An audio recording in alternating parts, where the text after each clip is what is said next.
우리가 경험했잖아요. 문재인 정부 때 5년 동안 믿고 기다렸는데 내 집 마련 못하고 상대적인 박탈감, 벼락거지가 되신 분들이 많이 있었는데 어떻게 해야 되지? 사야 돼? 말아야 돼? 살려니까 집값 너무 비싼 것 같고 사지 말자니까 또 올라갈 것 같고 대출은 오늘 받는 게 가장 조건이 좋다라는 게 요즘 신조어입니다. 왜? 시간이 갈수록 3040 실수요자들이 영끌에 나설 수밖에 없었던 배경에는 어떤 정책이나 사회적 분위기가 작용했나요? 앞으로도 비슷한 일이 벌어질 것으로 보시나요? 2026년에도 2025년과 비슷한 상황이 발생을 할 것 같습니다. 우리가 경험했잖아요. 2025년에 3번의 빵빵빵 파동이 있었고 내 집 마련을 기다리는 분들, 더 길게 본다면 문재인 정부 때 5년 동안 믿고 기다렸는데 내 집 마련 못하고 상대적인 박탈감, 벼락거지가 되신 분들이 많이 있었는데 이재명 정부 기대를 했는데 이것 봐라. 627 나올 때만 하더라도 긴가민가 했는데 97 공급 대책 발표되고 이제 신뢰를 잃어버렸죠. 안 되겠다. 그래서 집 사신 분들이 꽤 많이 있습니다. 제 주변에도 꽤 많이 찾아볼 수가 있어요. 그래서 제가 물어봤죠. 물어보니까 다 한결같이 그 얘기를 합니다. 문재인 정부 때의 트라우마가 다시 살아나서 이제는 더 이상 그렇게 불안하게 살고 싶지 않아. 내 집 마련하고 나니까 마음이 너무 편해. 열심히 일에 집중할 수 있어. 이런 분들이 꽤 많이 있습니다. 내 집 마련 못하신 분들은 마음이 편하겠습니까? 그 숙제가 아직도 남아있거든요. 2026년 어떻게 해야 되지? 사야 돼? 말아야 돼? 살려니까 집값 너무 비싼 것 같고 사지 말자니까 또 올라갈 것 같고 나는 계속 기회를 잃어버리는 것 같고 고민이 되는데 2025년을 다시 또 돌아가 보게 되면 2025년에 대출 규제가 6억 대출 규제도 하고 20억 넘어가게 되면 2억 규제도 하고 소유권 이전 조건부 대출도 규제하고 하는데 총량 규제라는 것도 들어갔거든요. 한 11월, 12월 되니까 은행이 돈이 없다고 대출을 안 해줍니다. LTV, DSR, 6억 이 세 가지 조건을 컨디션을 다 만족을 하고 은행에 갔음에도 불구하고 돈이 없답니다. 어떡하죠? 기다려랍니다. 2016년이 되면 이제 다시 총량이 이제 리셋되면 대출이 나온대. 그러면 사람들은 뭐라고 생각하죠? 2026년도 하반기, 4분기 되면 고갈이 되겠구나. 대출 받고 싶어도 못 받을 수도 있네. 그럼 어때요? 할 수 있을 때 빨리 받자. 그렇게 됩니다. 대출은 오늘 받는 게 가장 조건이 좋다라는 게 요즘 신조어입니다. 왜? 시간이 갈수록 정부가 대출 규제 풀어줄까요? 이재명 정부 안 풀어줄 거잖아요. 지금 세금 규제도 안 하고 있는데 못하고 있죠. 세금 규제 못하고 있는데 대출마저 풀어주게 되면 어떻게 됩니까? 난리가 나니까 대출 못 풀어줍니다. 오히려 더 강화시키면 강화시키지. 그럼 어떻게 돼요? 더 강화되기 전에 대출 안 나오기 전에 미리 사야죠. 그래서 내 집 마련 생각하시는 분들은 미리 움직일 가능성이 높습니다. 아무리 생각해봐도 입주 물량도 부족하고 유동성이 줄어들까요? 유동성이 더 늘어나면 늘어나지 줄어들지 않습니다. 이게 문제예요. 그러면 분양가는 내려갈까요? 분양가 올라가요. 분양가 왜 올라가요? 환율 봐요, 환율. 최근에 정부가 개입을 해서 환율을 좀 내리긴 했는데 이게 옛날처럼 1,100원, 1,200원 갈 수 있을 것 같습니까? 환율이 왜 올라가는데요? 환율이 왜 올라가요? 달러가 원화하고 달러하고 비교해보면 달러가 부족하다는 얘기예요. 원화 달러 수요가 더 많다는 얘기예요. 달러 공급보다. 한마디로 달러가 부족하다는 얘기예요. 우리나라에. 왜 부족해요? 경제의 주체가 누구예요? 가계, 기업, 정부잖아요. 자, 개인, 가계가 이제 개인이니까. 개인은 뭐예요? 서학개미, 미국의 주식에 투자하잖아요. 그렇죠? 기업은 수출해가 돈 벌어요. 많이 벌었어, 달러 대금을 받잖아요, 반도체. 그 돈 어디 갔어요? 옛날에는 달러 받아가지고 원화로 바꾸잖아요. 그러면 돈이 국내에 풀리는데 요즘 기업들 어때요? 안 바꿔요. 달러 그대로 가지고 있어요. 왜? 미국에 투자해야 되니까. 투자해야 될 게 얼마나 많아요. 반도체 공장도 지어야 되고. 그럼 공장을 신사임당 가지고 미국 노동자한테 돈 주면 미국 노동자가 뭐라 그래요? 이게 뭐예요? 라고 하겠죠. 그러니까 달러를 그대로 가지고 있다고 안 풀려요. 그러면 가게는 주식 투자, 서학개미로 달러 나가고 기업은 수출하고 남은 돈을 그대로 달러를 움켜쥐고 있고 국내를 안 들어온다는 얘기고 정부는요 트럼프하고 합의 봤잖아요. 3,500억 달러 물론 3,500억 달러가 다 가는 건 아닙니다만 어떻게든 정부는 그런 말 하잖아요. 외환 보유고 중에 이자라고 할까요? 그 돈이 들어오니까 그거를 상쇄한다라고 하는데 역설적으로 말하면 들어와야 될 돈이 안 들어온다는 얘기일 수도 있잖아요. 이자를 받아야 되는데 이자가 안 들어오잖아요. 결국에는 유출이죠. 그러니까 정부와 기업과 가게가 다 달러를 유출하는데 환율이 떨어지겠냐고. 이게 이제 고환율이 익숙해지는 거고요. 고환율의 끝은 뭐예요? 양극화예요. 양극화. 왜? 환율이 높으면 수출하는 기업들은 땡큐, 유리하거든요. 같은 물건을 팔아도 환율이 올라가게 되면 1달러를 받아도 1,100원 할 때는 1달러를 바꾸면 1,100원이 내 주머니 들어오는데 1,500원 되면 1,500원이 들어오잖아요. 그러니까 수출 기업은 좋아요. 근데 개인은 수입을 해야 되니까 1달러짜리 석유를 수입을 하는데 기존에는 어때요? 1,100원만 주면 됐는데 이제 1,500원 줘야 된다니까요. 그러니까 물가가 올라가죠. 그러니까 수입 물가가 올라간다고요. 그럼 물가가 올라가면 건설회사들 같은 경우 뭐예요? 철근, 자재비 다 수입이잖아. 대리석, 우리나라에 뭐 대리석이 얼마나 난다고요. 아파트 자재비가 대부분 수입이다 보니까 물가가 올라가죠. 인건비 올라가죠. 중대재해법, 안전은 어떻게 해요? 공사 기간에 길게 사람을 많이 투입하면 안전하죠. 그러니까 이게 다 돈이에요. 그러니까 이게 떨어질 요인이 없다니까요. 그러다 보니까 결국에는 이게 집을 사야 되는 분들은 불안할 수밖에 없는 거죠. 유동성도 많이 풀렸고 입주 물량도 부족하다 그러고 집주인들은 매물을 내놓을 생각도 하지 않고 분양가는 올라가고 머리가 터지는 거죠. 그러다 보니까 결국에는 못 기다리고 이제 각자 도생이라고 하죠. 내 집 마련해야겠다라는 수요들이 움직이면서 결국에는 2026년 또 이런 실수요자들이 이제는 투기 세력들이 2주택이 있는 사람이 1주택이 있는 사람이 2주택이 되고 2주택이 있는 사람이 3주택 하는 경우가 간헐적으로 있어도 많지는 않습니다. 그냥 없는 사람이 집 하나 사거나 1주택이 있는 사람이 상급지로 팔고 갈아타거나 이런 분들이 주 부동산 거래의 주축이기 때문에 2026년에도 아마 이런 분들이 많이 움직일 것 같고요. 정부가 규제를 해도 약발이 안 먹히는 이유가 실수요자들이 움직이기 때문입니다. 그래서 쉽지 않다. 집값이 떨어지려면 정책이 아니라 대외적인 변수로 떨어집니다. 남은 정책이 이제 세금 하나 있는데 이제 정부가 안 쓰고 있는 게 규제는 세 가지가 있잖아요. 세금, 대출, 지역 규제, 토지 거래가고요. 투기과열지구 같은 경우 세금 빼고는 이제 다 사용했습니다. 이제 남은 게 세금 하나 남았는데 세금은 왜 안 할까요? 안 하는 게 아니라 못 하죠. 왜? 세금 모든 정책은 명함이 있다고 했잖아요. 세금의 명은 뭐예요? 부담스러우니까 주인들이 이제 매물을 내놓고 팔고 집값이 안정될 수 있는 명이 있는데 암은 뭐예요? 조세 저항, 표가 날아가잖아요. 그런데 명이라도 확실해야 되는데 문재인 정부 때는 명이 없었습니다. 집값은 못 잡고 조세 저항으로 표만 잃었거든요. 그러니까 지금 현 정부도 이건 하기 싫은 거예요. 괜히 종합부동산세 올렸다가 무슨 표만 읽고 집값 안정이 안 되고 또 안 하는 이유 또 하나 제가 말씀드릴까요? 2026년에 12월에 종합부동산세 고지서 나오잖아요. 올라갈 것 같습니까? 내려갈 것 같습니까? 올라갑니다. 왜? 2026년 12월 고지서는요.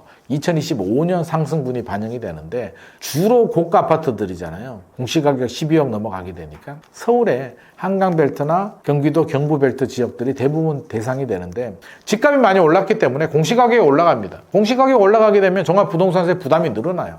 가만히 내버려둬도 부담이 늘어나는데 여기 대고 공정시장 가입비율이나 세율을 건드리게 되면 부담이 더 늘어나는데 그러면 어떻게 된다?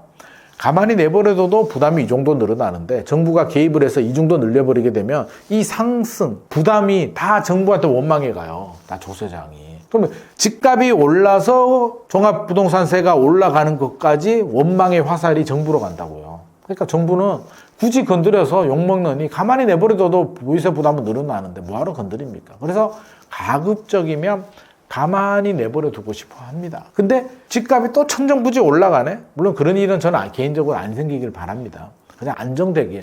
폭락도 문제고 폭등도 문제니까 개인적인 바람은 2026년에 좀 안정되길 바라는데 안정되지 않고 다시 이렇게 크게 올라간다면 또 세금 규제가 정부 입장에서는 어쩔 수 없이 나올 수도 있는데 나오게 되면 아마 정부도 굉장히 곤혹스러울 거고요.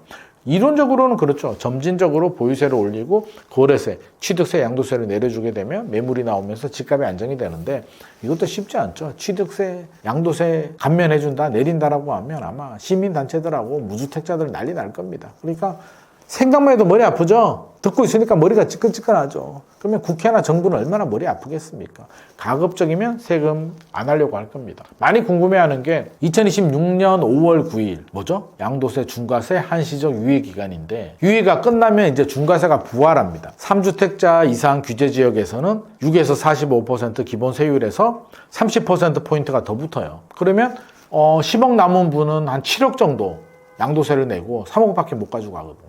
굉장히 난리 나잖아요. 그럼 어떻게 된다? 매물 잠김 현상이 생기는데 제 생각에는 1년 더 연장해 줄 가능성이 저는 51% 이상이라고 생각합니다. 왜? 6.3 지방선거 앞두고 5월 9일에 연장 안 해줬다? 매물 잠김 현상 생기고 뉴스마다 대서특필하고 난리가 나면 아니 선거 앞두고 굳이 긁어 부서를 만들고 싶겠습니까? 그냥 1년 유예시키면 되지. 그래서 저는 1년 더 유예될 가능성이 51% 이상이다라는 말씀 드리고 싶습니다. 이미 집을 산 사람 입장에서는 지금 상황에서 버티는 게 맞는지 정리하는 게 맞는지 어떤 기준으로 판단해야 하나요? 자, 집을 산 사람들은 고민하지 마세요. 집 샀는데 뭐. 내 집 마련 필요해서 샀잖아요. 고민해야 될 건 이거죠. 집을 샀는데 팔아야 되는 이유가 있잖아요. 어떤 이유?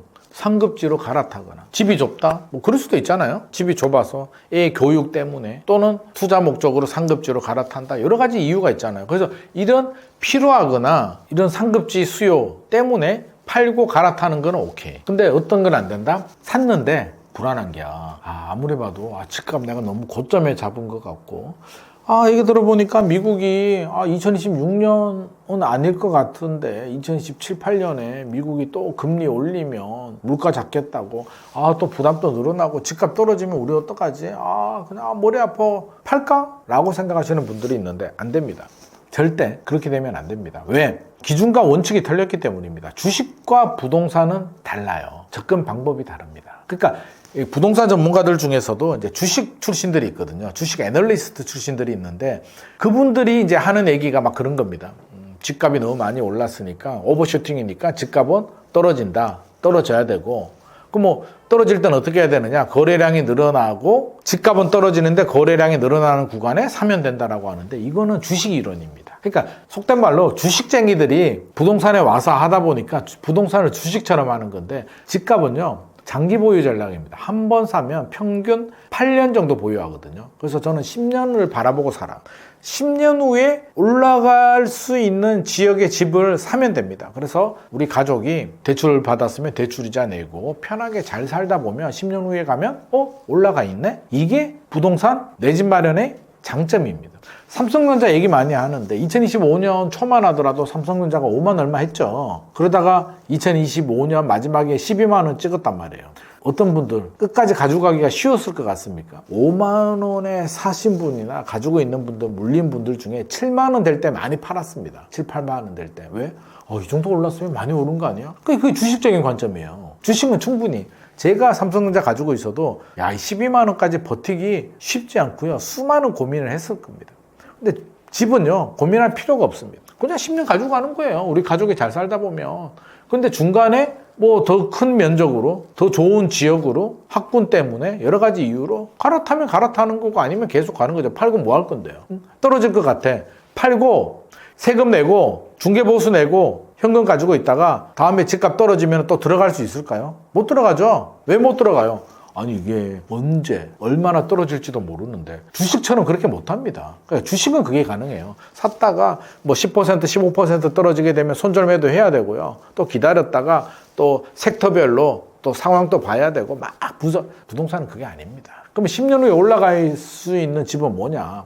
수요가 뒷받침되는 지역들, 10년 후에도 수요가 줄지 않은 지역들, 10년 후에도 공급이 아주 늘어나지 않는 지역들, 이런 지역들 뭐 우리 다 알고 있잖아요. 요즘 아실이나 이런 거 봐도 다 확인할 수가 있고 수요가 뒷받침이 되고 주거 인프라가 좋고 이런 지역들 사고 10년 동안 잘 살다 보면 올라가 있습니다. 그래서 부동산은 주식과는 다르다. 주식처럼 약간 투자적인 관점? 그러니까 주식은 선택제라고 하잖아요. 해도 되고 안 해도 되고. 어떻게 보면 주식이 투자죠. 투기. 나쁘게 말하면. 주식은. 왜? 돈 벌려고 하는 거지.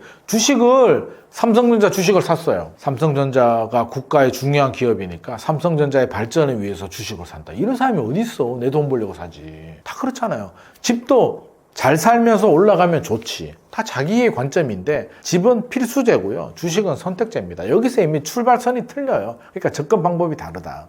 선택제는 어떻다? 선택을 해야 되니까 수시로 섹터별로 분석을 하면서 사고 팔고 손절매도 필요하면 하고 해야 되는데 집은 필수제이기 때문에 10년은 보유하면 됩니다. 그렇게 상급지로 갈아타거나 꼭 필요한 이유가 있을 때 파는 거고요. 심플하죠. 그러니까 부동산은 이런 거라고요. 내 집 마련 못 하신 분들은 좋은 데 가면 좋지. 근데 자금이 안 되잖아요. 그러면 내 돈에 맞춰서 최선의 선택을 하는 게 좋습니다. 1억 있다? 1억으로 서울에 아파트 살 데가 어디 있어요? 못 사요. 그럼 1억으로 살 수 있는 데를 경기도 외곽에 알아보든가 청약을 하든가. 3억 있다? 그러면 재개발 빌라 같은 거 상계 뉴타운이나 이런 재개발 빌라들 뭐 구리 수택 2지구나 아니면 1기 신도시 선도지구 지정된 중동 3번 일산 이런 지역에 전세 끼고 사면 3억으로 살 수 있죠. 아직 규제지역 지정도 되지 않았고 토지거래 구역도 아니니까. 그러니까 찾아보면 다 할 수 있다니까요. 선생님 저는 한강벨트가 아니어가지고요. 아니 한강벨트 돈 있으면 들어오시고 현금 한 20억, 25억 있으면 한강벨트 들어가도 분당으로 오면 되고 그러니까 각자의 산 상황에 맞춰서 돈에 맞춰서 선택을 하면 됩니다. 남하고 비교하지 마시고 나만의 내가 가지고 있는 자금, 나의 주변 상황, 나의 가치관에 맞는 최선의 선택을 하면 오히려 부동산이 더 쉽습니다. 10년 살다 보면 열심히 일하면 된다니까요. 주식은 끊임없이 고민하고 공부해야 되잖아요. 야, 하루에 한 10번 고민할걸요? 아, 삼성전자 많이 올랐는데 팔아 마라. 막 고민되지 않아요? 집은 고민할 필요가 없어요. 왜? 아니 그냥 사면 10년 가지고 간다니까. 10년에 강산 한번 변할 때 한번 고민해보든가 10년 후에도 답이 없으면 20년 가지고 가도 되고 오래 가지고 갈수록 장기 보유 특별 공제도 되니까. 그렇죠? 그래서 부동산은 장기 보유 전략을 하시면 마음 편하게 내 집 마련도 하고 투자도 할 수 있을 것입니다. 요즘 서울에서 급매물이 늘고 있고 경매도 급증하고 있는데 이런 현상이 동시에 나타나는 가장 큰 이유는 무엇인가요? 급매물이 늘어난다는 점은 동의할 수 없고요. 어느 지역에서 급매가 늘어납니까? 그래서 경매가 늘어나는 건 이제 사정이 있죠. 그래서 임의 경매가 늘어나는 건데 역전세가 생기거나 임의 경매라는 게 은행 대출 이자를 못 갚는 분들이 은행이 건재당 잡았다 넘기는 걸 임의 경매라고 하고요. 강제 경매는 세입자가 전세금 못 받아서 넘기는 건데 두 개 다가 늘어나긴 합니다. 그래서 임의 경매가 늘어나는 건 대출 이자 못 갚기 때문에 발생하는 현상인데 이거는 6개월, 8개월 전에 이제 어떤 문제가 생기는데 이건 개인마다 상환 능력은 다르기 때문에 그 경매 시장 같은 경우는 이런 매물들은 나오는데 저는 좀 눈여겨보실 필요는 있겠다. 내 집 마련하시는 분들한테는 기회가 되고요. 내 집이 경매 넘어가는 분들한테는 참 억울한 일이 생길 수는 있는데 그래도 또 우리 시장 입장에서 본다면 뭐 경매 물건은 저는 눈여겨보시라는 말씀 좀 드리고 싶고 급매는 실제로 현장에 나가보면 우리가 사고 싶어하는 아파트들 있잖아요. 실제로 급매가 그렇게 많지 않습니다. 물론 뭐 약세 지역들이나 뭐 이런 지역들 일부 가면 뭐 급매가 몇 개 나올 수는 있는데 우리가 소위 말해서 한강벨트나 경부벨트 분당 한번 가보세요. 우리가 녹화 장소가 분당이잖아. 분당 가봐요. 급매가 어디 있나. 눈 씻고 찾아봐도 없다니까요. 그래서 막 그런 분들이 있어요. 막 뭐라 그럴까 네이버 같은 거 보고 네이버에 뭐 나와 있는 매물 보고 뭐 급매가 늘어났다 막 그러는데 네이버 같은 경우는 어떤 매물은 하나인데 부동산이 한 사람이 10군데 올려놓으면 매물이 10개처럼 보이는 거고요. 또 굉장히 저렴한 그런 매물들이 보이는데 현장에 가보면 그거 없습니다. 없는 물건들 꽤 많이 있더라고요. 제가 확인해 보니까. 그래서 저는 급매는 동의할 수 없다. 인기 지역들, 역세권에 소위 말해서 우리가 관심 있고 이름 좀 들어본 아파트들이 있잖아요. 그런 아파트들은 제가 임장 갖는 지역에서는 저는 급매물을 못 봤습니다. 그렇다고 해서 뭐 이름도 없는 나홀로 아파트나 뭐 그런 거 있잖아요. 도봉구에 무슨 아파트 이런 쪽에는 급매 나올 수도 있는데 우리가 지금 그런 쪽을 관심 가지는 거 아니잖아요. 그래서 제가 최근에 다녀본 지역들도 흑석동도 다녀왔고 흑석동에도 오히려 호가가 더 높아요. 10월에 흑석 아크로 리버하임이 2025년 1월에 24억에서 26억 사이 거래가 됐는데 2025년 10월에 34억 6천인가 거래가 됐고요. 호가는 37억 불입니다. 센트레빌 2차도 마찬가지고요. 그래서 제가 확인한 아파트는 오히려 호가를 높게 부르는데 무슨 금매가 있다는 건지 어느 지역인지를 좀 말씀해 주시면 좋을 것 같고 찾아보면 그래 금매가 있긴 하죠. 서울에 수도권 지역에 금매가 하나도 없을 수는 없잖아요. 근데 우리가 말하는 건 그래도 역세권에 브랜드에 괜찮은 아파트를 얘기를 해야지 어디서 유명하지도 않는 구축 아파트에 지하철역과 거리도 떨어져 있고 세대수도 작은 그런 아파트에 급매 있다는 게 그게 무슨 큰 의미가 있습니까? 그래서 그거는 그렇게 끼워 맞추는 건 의미가 없다. 그리고 지금 급매가 나올 상황도 아닙니다. 경매 좀 더 말씀드리면 저는 경매는 좀 관심을 좀 가져셔야 된다고 생각합니다. 이왕이면 내 집 마련하는데 조금이나마 좀 괜찮은 가격에 사고 싶잖아요. 그러면 집을 사는 방법이 이제 청약을 하는 방법이 있고 그냥 매매로 하는 방법이 있고 경매를 하는 방법이 있는데 청약은 뭐 또 자금력이 부족하신 분들, 현금이 한 뭐 1억 정도 있으신 분들은 집을 사기가 어려우니까 그냥 청약을 하시는 게 꾸준하게 도전하시는 게 맞는 것 같고요. 매매를 하시는 분들은 자금에 맞춰서 그냥 필요한 집을 사는데 실제로 급매 찾기 쉽지 않습니다. 발품 많이 파셔야 조금 어떻게 보면 금매라는 게 실거래 가격보다 낮다기보다는 호가, 집주인이 2, 3억 올렸는데 이 매물은 집주인이 3억을 안 올리고 한 2억만 올렸다. 이걸 뭐 금매라고 할 수는 있습니다. 그래서 이런 매물, 경매 같은 경우는 많은 분들이 착각하는 게 마치 어마어마하게 뭐 경매로 낙찰받으면 뭐 매우 저렴하게 말도 안 되는 막 집값이 20억인데 13억에 막 낙찰받고 이런 거 없습니다. 그런 게 어디 있어요. 그런 게 있으면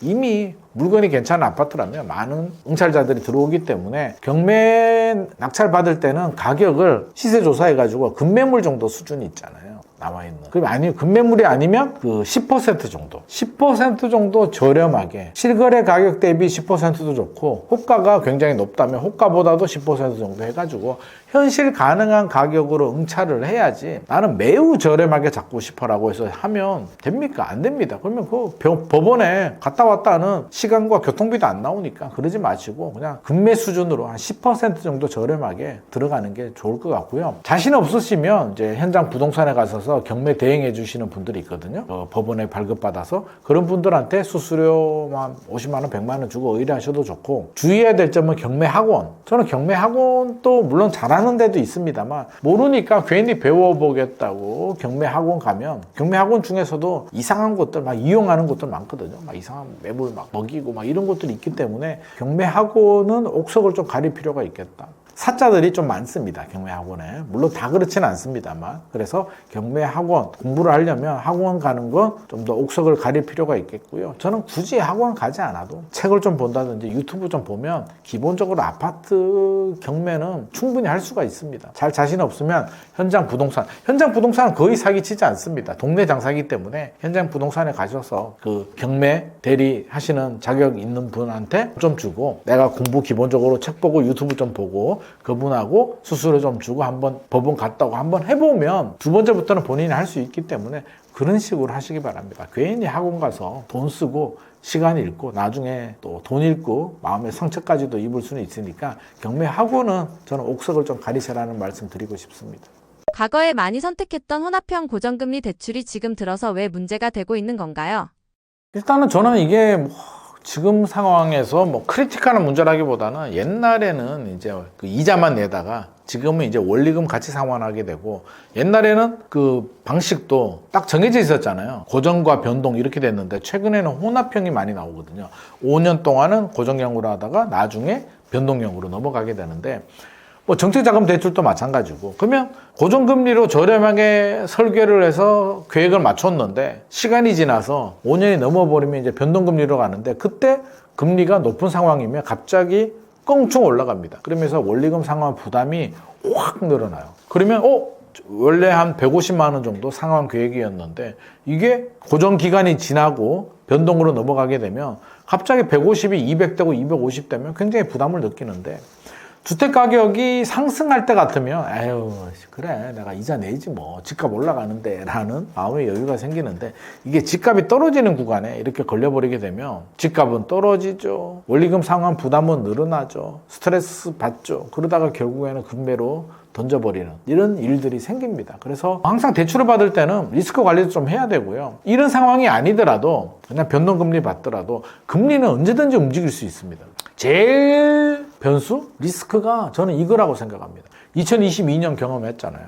저는 아직도 기억이 나는데 2021년에 상담할 때 어떤 분이 찾아왔습니다. 신혼부부인데 현금 1억 가지고 11억 아파트를 사겠답니다. 어떻게? 라고 물어보니까 혼인신고 안 하고, 한 사람은 주택담보대출, 또 다른 배우자는 전세 계약을 둘이 맺고 전세 대출 받고 신용대출 받고 부모님한테 돈 빌리고 이렇게 해가지고 11억 아파트를 사더라고요. 그래서 제가 이거 너무 리스크하다. 자기 자본이 1억밖에 되지 않지 않냐. 갑자기 금리가 올라갈 수도 있잖아 라고 하니까, 아니 금리가 왜 올라가고 집값이 왜 떨어지냐고요. 그런 일은 없어요 라고 하더라고요. 근데 어떻게 됐습니까? 2022년에 미국이 물가를 잡기 위해서 기준금리를 올렸죠. 긴축으로 갔단 말입니다. QE 완화해서 QT 긴축으로 가게 되면서 갑자기 금리가 미친 듯이 올라가네. 대출이자 부담이 2배가 늘어납니다. 집값은 떨어집니다. 미쳐버리죠. 집값은 떨어져서 내 투자금은 다 날라갔고 대출이자 부담은 매월. 근데 갑자기 원래 계획이 150이었는데 250, 300까지 올라가거든요. 2배 정도 올라갔습니다. 2022년에. 멘탈이 터집니다. 그러면 이게 리스크 관리가 안 되는 거예요. 그래서 우리가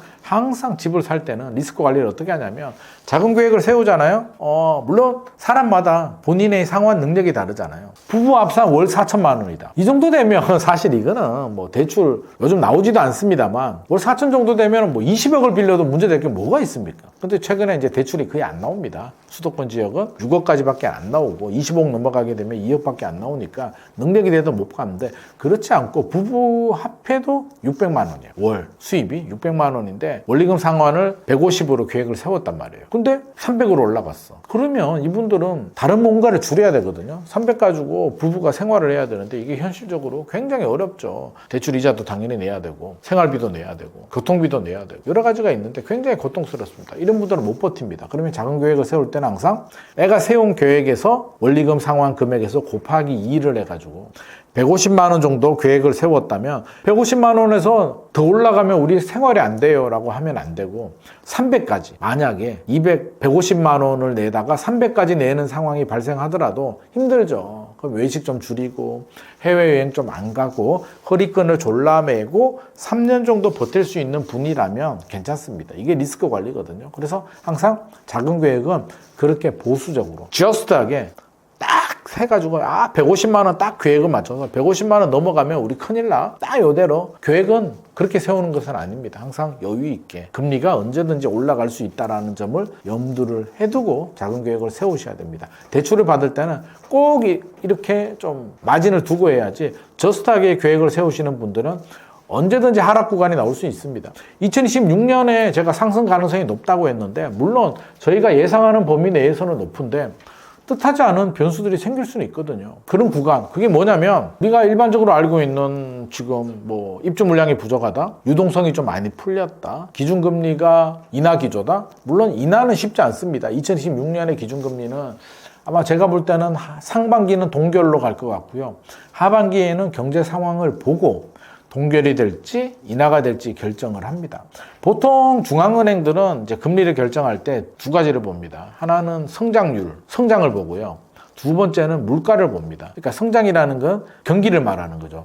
경기가 너무 안 좋으면 금리를 내려야 되고 물가가 너무 올라가면 금리를 올려야 됩니다. 그래서 이걸 가지고 이제 고민을 하고 미국 같은 경우는 그런데 한국은행은 성장과 물가에 더 고민해야 될 게 있습니다. 뭐 집값, 일명 가계부채라고 하는데 집값이 올라가고 거래가 늘어나면 가계부채가 늘어나잖아요. 이거 세 번째 요인이고 네 번째는 환율. 최근에 환율이 또 이슈잖아요. 그래서 한국은행은 이 네 가지를 가지고 이제 기준금리를 결정을 하는데 2025년 여름만 하더라도 금리 내릴 거라는 전망이 꽤 많았습니다. 그때는. 그때 왜 그런 전망이 많았을까요? 환율은 그때 1300 얼마까지 내려왔고요. 그렇죠? 집값도 627 발표되고 좀 안정, 좀 7월, 8월 거래량이 좀 떨어졌었고 성장, 내수경제에 좋지 않고 이런 상황이다 보니까 한국은행이 금리 내릴 수도 있다. 라는 전망이 나왔거든요. 물가도 안정이 됐고. 그런데 어떻게 됐습니까? 집값이 9월, 10월 올라가다 보니까 세 번째 변수인 집값, 가계부채가 문제가 되고 11월 넘어가니까 환율이 또 문제네. 그러니까 집값과 환율 문제 때문에 한국은행이 동결로 갔는데 지금 분위기를 보게 되면 2026년에도 아마 상반기는 거의 동결로 갈 것 같습니다. 이 얘기를 왜 하냐면 우리가 2022년에 경험을 했거든요. 미국이 물가가 엄청나게 올라갔잖아요. 코로나 팬데믹 때 돈을 너무 많이 풀다 보니까 유동성이 많이 늘어났고 물가가 막 올라가다 보니까 QT, 긴축으로 바뀌게 되면서 기준금리를 미친 듯이 올렸는데 앞으로도 이런 상황이 발생하게 되면 충분히 가능한 시나리오죠. 트럼프가 이제 미국 의장 바뀌잖아요. FRB 의장 바뀌게 되면 파월 이제 날아가고 새로운 분이 들어오게 되면 아무래도 그분은 좀 금리 인하 쪽으로 포커싱을 좀 맞출 거잖아요. 중간선거도 있기 때문에 트럼프가 돈을 더 풀 가능성이 높습니다. 그럼 어떻게 돼요? 결국에는 물가라는 게 올라가지 않겠습니까? 2027년, 8년 정도에 물가가 올라가게 되면 물가 잡으려고 결국에는 또 금리를 올려야 되는 상황이 발생할 수도 있습니다. 경제는 항상 변수가 있으니까 수도 있는 거고 아닐 수도 있는 거고. 그러면 미국 정부는 이걸 모르겠습니까? 이거 돈은 푸는데 물가가 안 올라가는 게 뭘까를 또 고민하고 답을 찾아야 되는 게 미국 정부의 숙제겠죠. 그래서 아마도 뭐 그런 얘기를 하시는 분들도 있습니다. 90년대, 어게인 1990년대. 그때 미국 FRB 의장이 그린스펀인가? 그분이었는데 생산성을 향상시켜가지고 물가는 많이 안 오르는데 유동성은 풀리면서 경제는 좋은데 물가는 많이 안 올라가는 이런 상황이 있긴 했거든요. 그래서 지금 또 AI로, 그래서 AI가 중요한 겁니다. AI로 산업혁명처럼 생산혁명을 하게 되면 경제는 좋아지고 돈은 푸는데 물가는 안 올라갈 수 있어 라고 미국 그 재무장관도 그렇고 이런 얘기를 하는데 이게 이렇게 될지 안 될지는 지켜보자고요. 그래서 만약에 이런 상황 2022년 같은 상황이 발생해서 금리가 물가가 올라가고 기준금리를 올려야 된다. QT 긴축으로 전환된다 라는 소식이 들리면 어떤 일이 발생하냐면 주식부터 꼬꾸라집니다. 주식이 빵! 주식이 깨지잖아요. 그 다음 부동산이 깨집니다. 왜? 빨리 반응합니다. 2022년에 트라우마가 있기 때문에 자라보고 놀란 가슴 소뚜껑 보고 놀란다고. 그렇게 되면 집값도 떨어지고 주식은 떨어지는데 주식은 주식과 부동산은 한 몸이에요.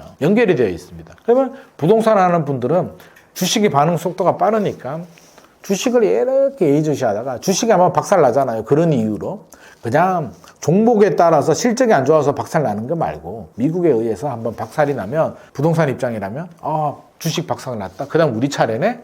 그러면 급매물이 많이 나올 수는 있습니다. 근데 뭐 그것만 기다릴 수는 없는 거고 그런 상황이 발생할 수도 있으니까 우리는 그런 점을 좀 예측을 해서 예측이라는 게 감 떨어질 때까지 기다려라는 얘기가 아니라 리스크 관리를 해라는 거죠. 그래서 내 집 마련했는데 떨어지는 구간이 나오면 뭐 어쩌라고 이자 내면서 2, 3년 버티다 보면 또 정상화 되겠죠.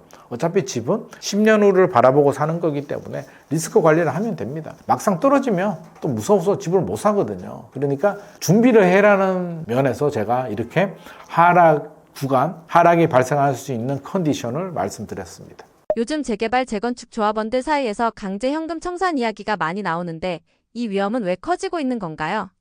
이게 정부 규제의 역설이죠. 11호 대책으로 서울 전역과 경기도 12곳을 투기과열지구, 조정대상지역, 토지거래가 구역으로 묶었는데 투기과열지구로 지정이 되면 이제 어떤 일이 발생을 하냐면 입주권이라고 하죠.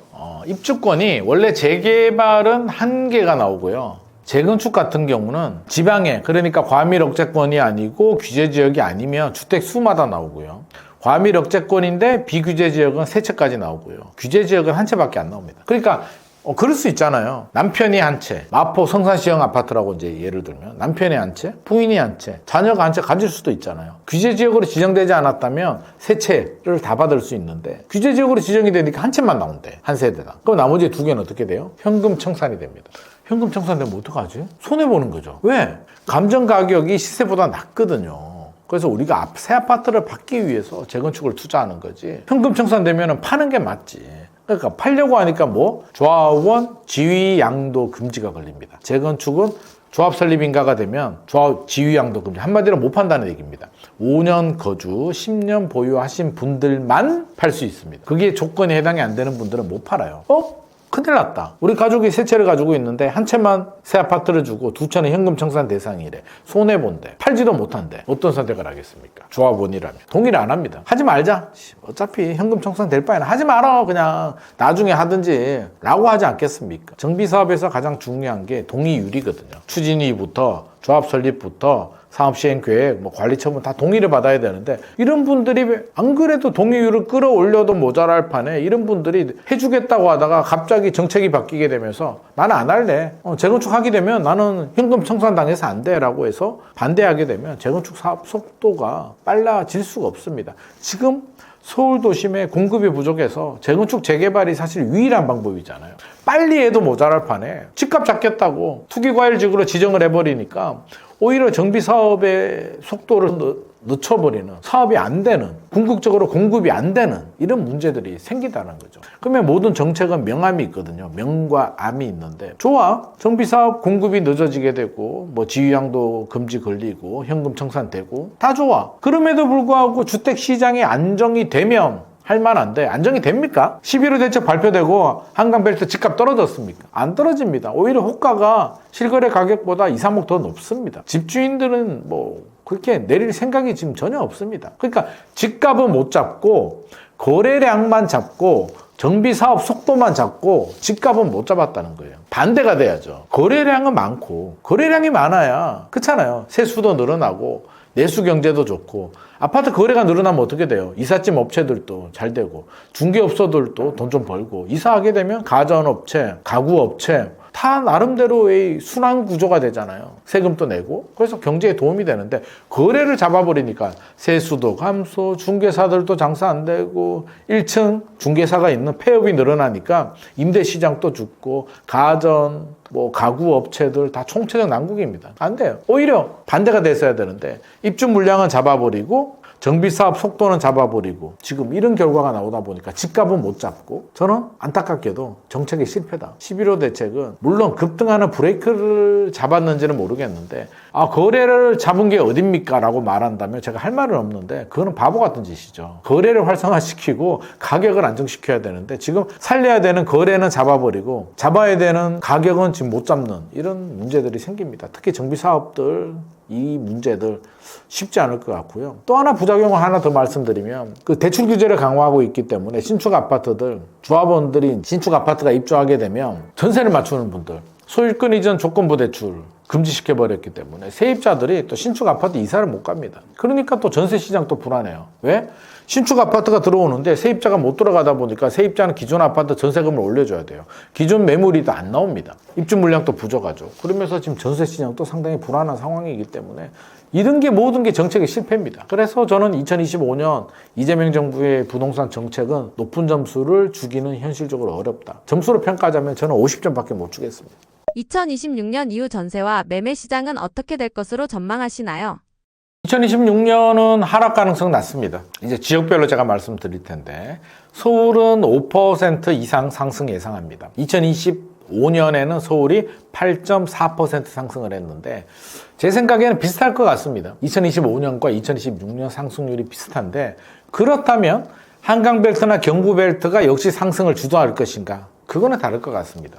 평균이 8% 정도 된다면 2025년에는 고가 아파트 시장, 한강벨트와 경부벨트가 상승을 주도했고 거래를 주도했다면 2026년에 이들 지역들은 이미 많이 올랐기 때문에 신고가는 나오더라도 거래가 아주 많이 활발하게 일어나기는 현실적으로 좀 어려울 것 같고요.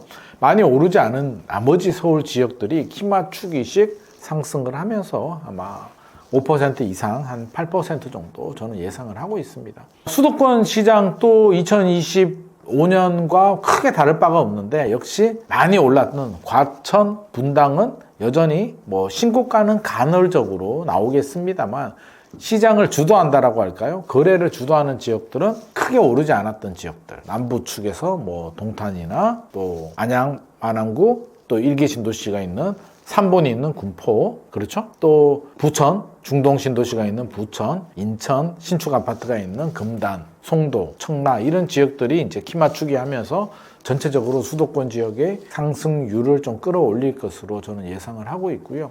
지방은 아주 뜨겁다? 화랑이 될 것 같지는 않은데 일단 바닥은 다진 것 같고요. 2025년 4분기 통계를 보게 되면 슬금슬금 부산 해운대구나 동래구 같은 경우도 상승률이 꽤 많이 올라왔고요. 울산의 남구 같은 경우는 0.28%까지도 올라갔습니다. 그러니까 지방도 최악의 상황은 벗어났다. 물론 여전히 미분양은 많이 있습니다만 상승 하락보다는 약한 상승, 그러니까 한 0에서 1% 사이 정도가 아마 지방은 이 정도 나오지 않을까 저는 예상을 합니다. 그래서 전체적으로 보게 되면 이제 상승 흐름은 유지가 된다. 서울보다는 여전히 그래도 수도권 지역들이 상승세를 좀 주도할 것 같고요. 지방도 2025년보다는 좀 더 개선되는 흐름 보이는데 미분양이 좀 부담스럽기 때문에 정부는 정책으로 좀 해결을 하려면 미분양 있잖아요. 지방의 미분양을 좀 살리는 정책, 지방 미분양을 2026년 한 해 동안 사는 분들에 대해서는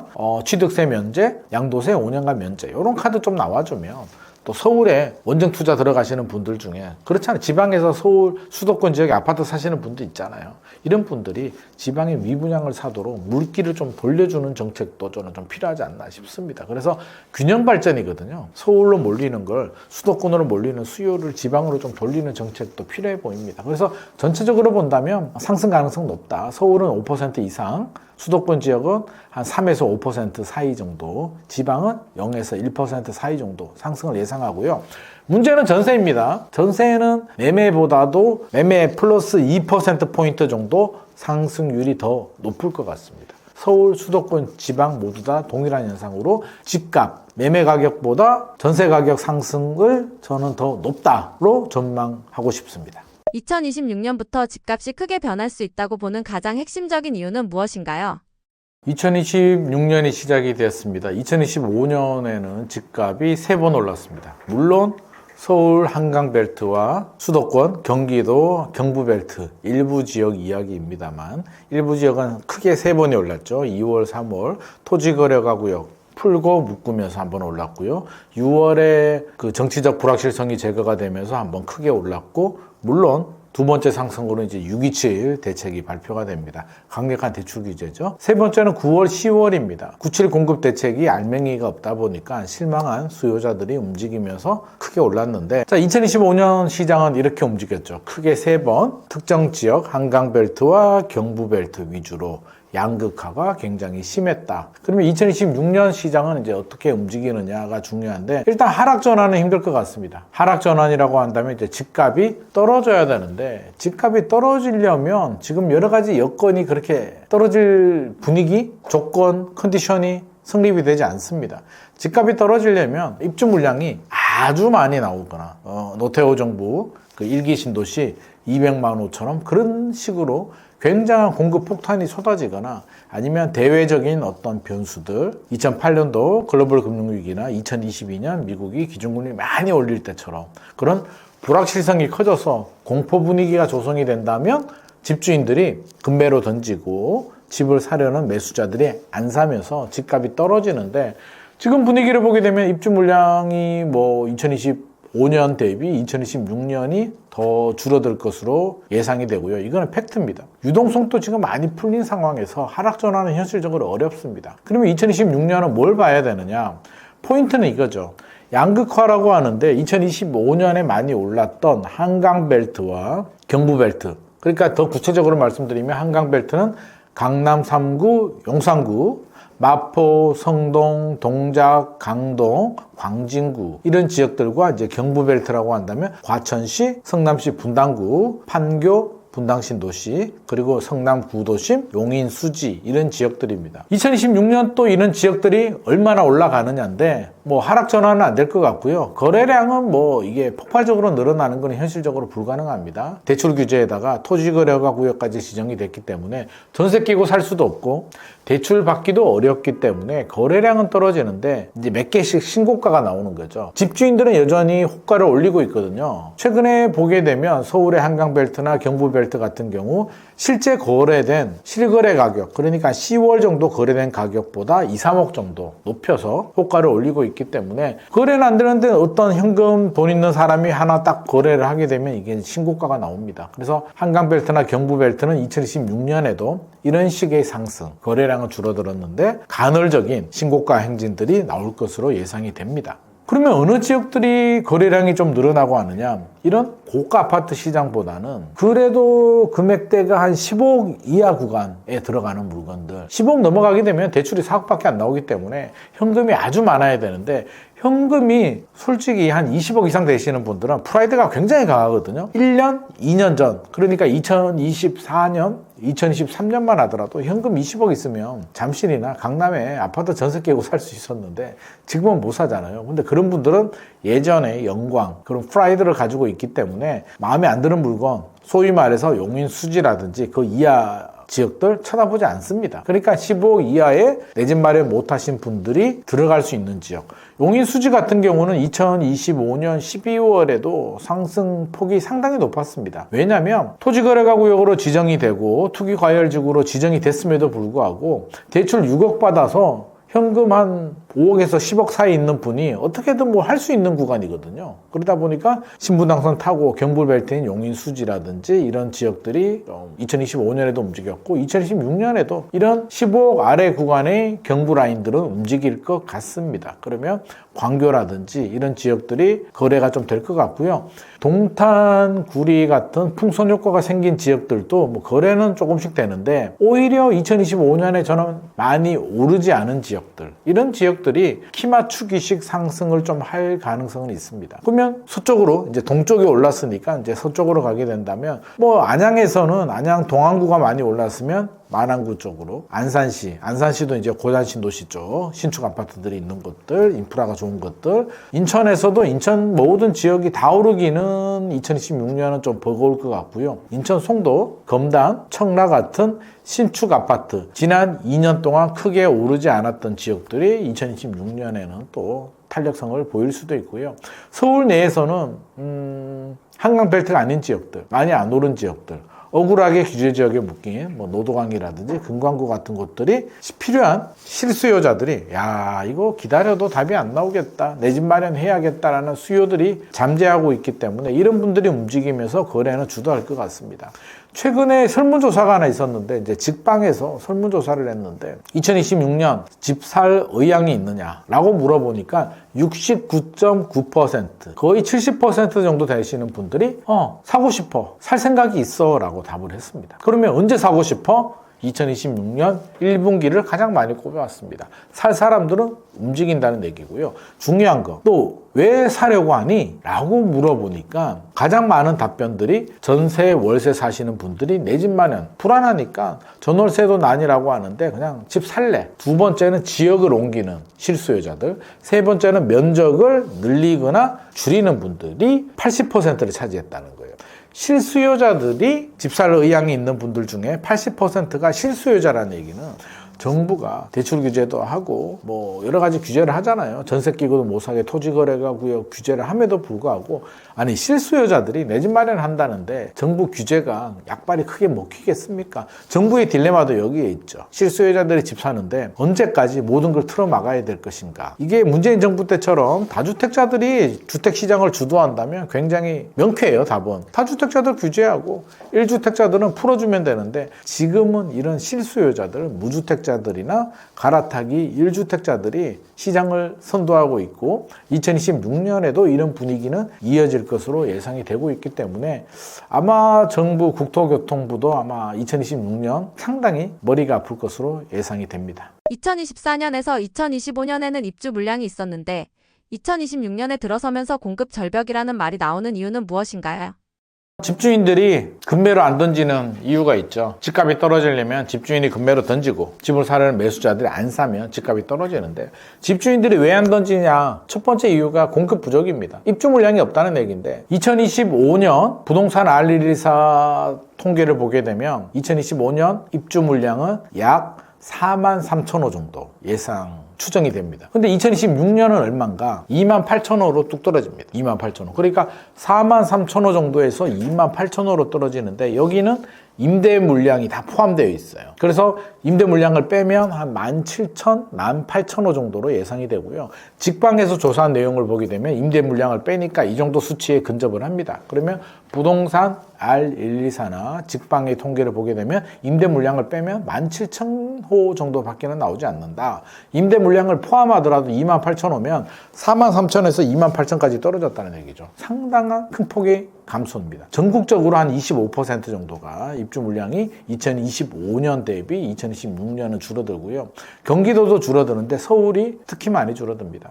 입주 물량이 줄어든다는 얘기는 신축 아파트가 공급이 안 된다는 얘기니까 우리가 집 가격을 할 때는 항상 수급 밸런스잖아요. 수요와 공급인데 공급 측면에서 보면 입주 물량, 이게 절대적인 공급이라고 하거든요. 이게 안 나온다면 집주인이 이제 매물이라도 많이 쏟아내야 되는데 지금 집주인이 매물을 쏟아낼 수 있는 상황인가요? 입주 물량이 안 나온다는데 집주인이 왜 매물을 내놓습니까? 그것도 하락 매물을, 가격을 떨어뜨려서 그럴 이유는 전혀 없고요.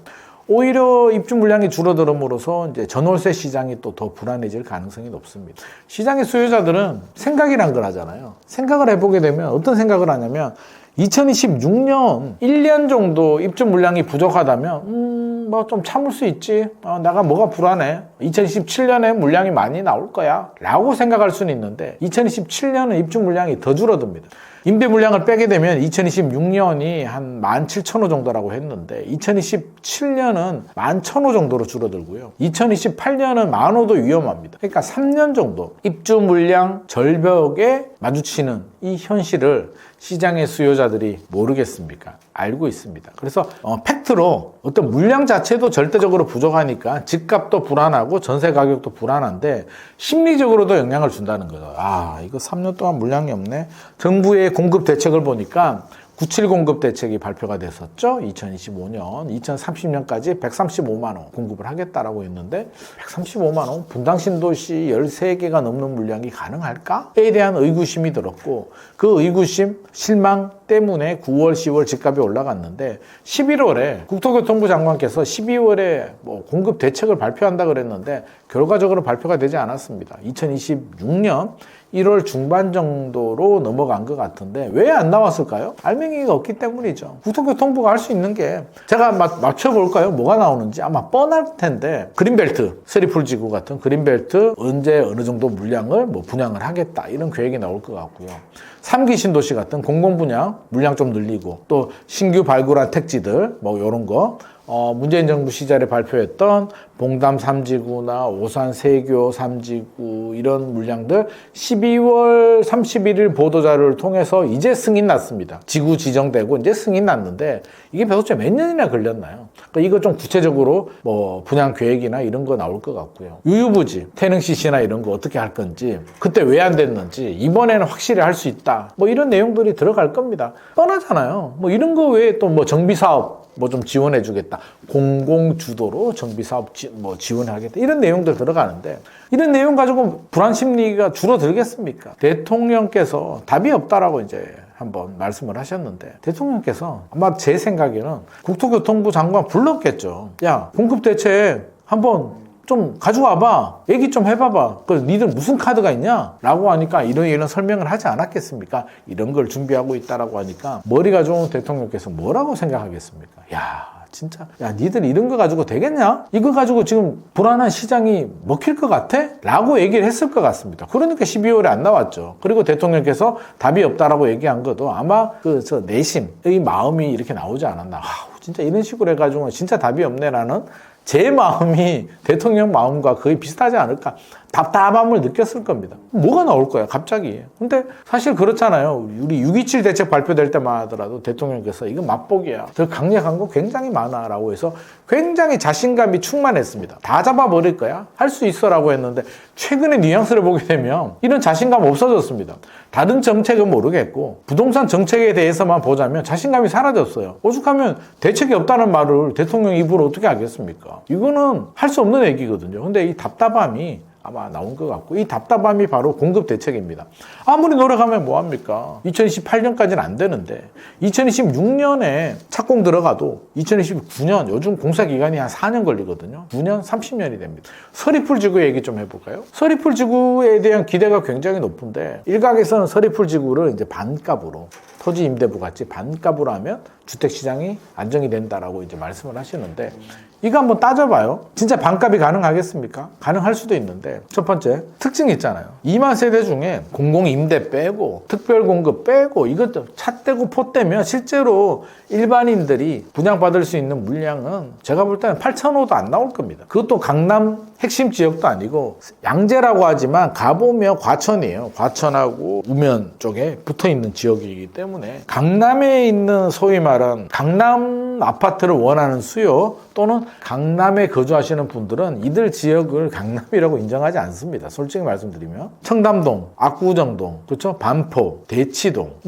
개포까지 이런 지역을 보통 우리가 일반적으로 말하는 이제 주거 지역의 이제 강남 핵심 지역이라고 하는데 더 내려오게 되면 MB 정부 때 했던 세곡, 내곡동만 하더라도 지금 아파트 가격이 오히려 동작구가 더 비쌉니다. 왜 그럴까요? 행정구역만 강남이기 때문입니다. 주변에 그린벨트 풀어서 쾌적하긴 한데 실제로 교육 환경이나 교통 환경이 뛰어나지 않습니다. 강남이라고 해서 행정구역의 강남이라고 해서 강남의 대체 수요는 될 수가 없는데 서리풀지구도 마찬가지입니다. 나오는 것 자체는 그래도 이거라도 나오는 게 어디야. 굉장히 긍정적이지만 일단 강남 대체가 되기는 어렵다. 그리고 우리가 원하는 임대 물량을 빼버리고 나면 일반 분양 물량이 많이 나오지 않는다. 세 번째, 빨리 공급되기는 만만하지 않다. 왜? 여기에 거주하는 원주민들이 있거든요. 원주민들이 다 반대합니다. 왜 반대하냐면 지금 그린벨트로 묶여있는 지역인데 오랫동안 한 50년 이상 그린벨트로 묶여있던 지역인데 땅값이 그린벨트가 지정되지 않았다면 아마도 3.3제곱미터당 평당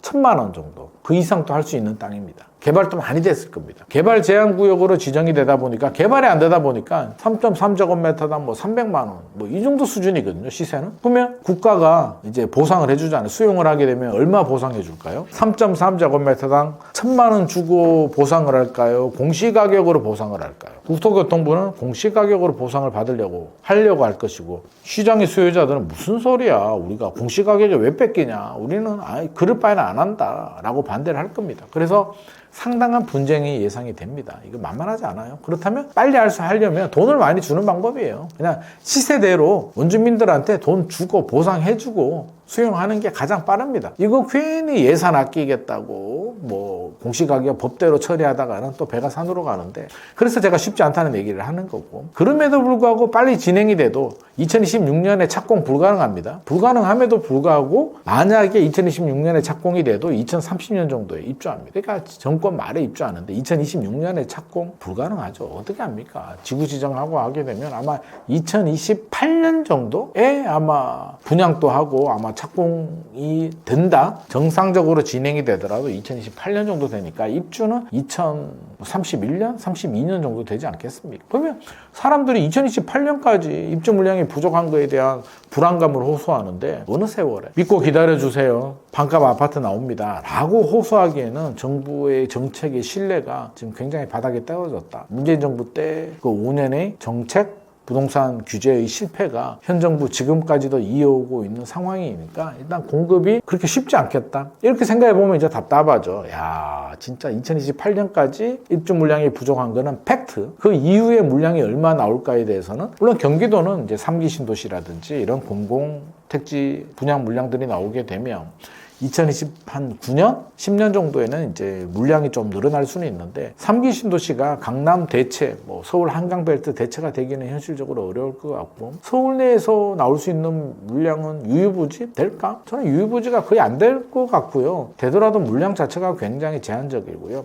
일부 분들은 또 용산 민족공원에 아파트 뭐 2만, 5만 세대 짓자고 하는데 그 말이 됩니까? 민족공원은 미래를 위해서 남겨둬야 될 땅이지 거기다가 만약에 아파트 5만 세대 지으면 주택 문제 해결될까요? 안 됩니다. 왜 안 되느냐? 서울은 구조적으로 수요 과잉 공급 부족지이기 때문에 5만 세대 공급해서 1년에 10,000세대씩 늘려도 제가 앞서서 뭐라 그랬어요? 2025년에 43,000호에서 2026년에 28,000호 임대 포함해서 이 정도 줄어들었고 2027년은 더 줄어드는데 여기에 용산 민족공원에 개발해서 1년에 10,000호씩 5년 동안 공급을 해본대요. 해결 안 됩니다. 해서도 안 되고요. 그래서 이 공급 숙제를 정부 입장에서는 풀어야 될 미션 임파서블이고요. 현실적으로 굉장히 어렵겠다. 그래서 아마 대통령께서도 답이 없다라고 말씀하셨고 2026년 1월 아마 중순으로 예상하는데 1월 중순에 어떤 카드가 나올까? 제가 말씀드린 그런 내용들이 나오면 아마 시장의 기대를 충족을 못하게 되면서 실망을 할 것 같고요. 이렇게 할 바에는 안 하는 게 맞고요. 제가 말씀드린 거 외에 아주 획기적인 파격적인 그런 공급 대책이 나와서 우와 이거 뭐지? 이거 뭐야? 우와 충격인데? 라는 반응이 나오면 심리적으로 먹힐 수도 있는데 그런 대책이 나올 가능성은 저는 좀 희박하지 않나 생각을 하고 있습니다. 2026년 부동산 시장을 한마디로 정리한다면 어떤 흐름으로 이해하는 게 맞나요? 2026년 부동산 시장은 상승입니다. 팩트만 보고 본다면요. 그러니까 우리가 예상치 못하는 변수는 생길 수 있습니다. 그게 뭐냐면 미국이 기조가 바뀌게 되고 긴축을 하게 되면서 기준금리를 올린다. 이거는 집값이 주식 떨어지는 요인입니다. 근데 이게 몇 퍼센트? 저도 모릅니다. 2026년에 이런 일이 생길지 안 생길지 모르니까 이거는 변수잖아요. 저는 항상 51% 확률을 중요하게 생각하거든요. 51% 넘느냐? 아닙니다. 미국이 2026년에 긴축으로 가서 기준금리를 올린다? 그럴 확률 51% 되지 않기 때문에 일단 변수로 빼고 2016년을 제가 왜 상승이라고 전망을 했냐면 간단하게 정리를 좀 하자고요. 왜 상승이냐면 수요와 공급 측면에서 본다면 입주 물량 부족하죠. 그렇죠? 입주 물량 부족합니다. 매물 집주인이 내놓을 생각이 없습니다. 공급 부족. 수요는요? 양극화잖아요. 서울 수도권에 양질의 일자리, 좋은 대학교, 모든 인프라가 다 있다 보니까 수요가, 출산율은 줄어들어도 수요는 더 늘어납니다. 수요 과잉, 공급 부족의 구조적인 문제에 유동성 어떻습니까? 유동성 지금 굉장히 많이 풀렸습니다. 정부가 채권도 많이 발행을 하고 있고, 이거는 부인할 수 없는 사실입니다. M2 통화량 증가량 보더라도 미국보다 한국이 더 빠르잖아요. 2025년 하반기를 보면 한국이 더 빨라요. 유동성 공급이. 그러다 보니까 단기 흐름은 유동성이고요. 장기 흐름은 수요와 공급으로 봐야 되거든요. 그러니까 두 가지가 다 그래요. 그러니까 상승 요인밖에 없습니다. 쉽게 말해서 집주인, 매도자, 집을 사려는 매수자 간의 심리 상태를 좀 보자고요. 조사 결과도 나왔잖아요. 집 살 의향이 있다 70%, 집을 팔 의향이 있다 50%, 집 살 의향이 있다 70%라는 얘기는 살 의향이 없다가 30%, 7대 3이잖아요. 이미 심리적으로 집주인들 마음은 어때요? 집주인이 불안할까요? 집을 사려는 매수자가 불안할까요? 지금 매수자가 불안합니다. 왜? 집주인은 급한 사람들은 이미 많이 팔았고요. 가지고 있는 사람은 힘들게 내 집 마련했잖아요. 똘똘한 한 채가 요즘 트렌드고 대체적으로 똘똘한 한 채를 많이 가지고 있습니다. 한 87%가 집 있는 사람의 한 87% 정도가 똘똘한 한 채인데 한 채를 가지고 있다는 얘기입니다.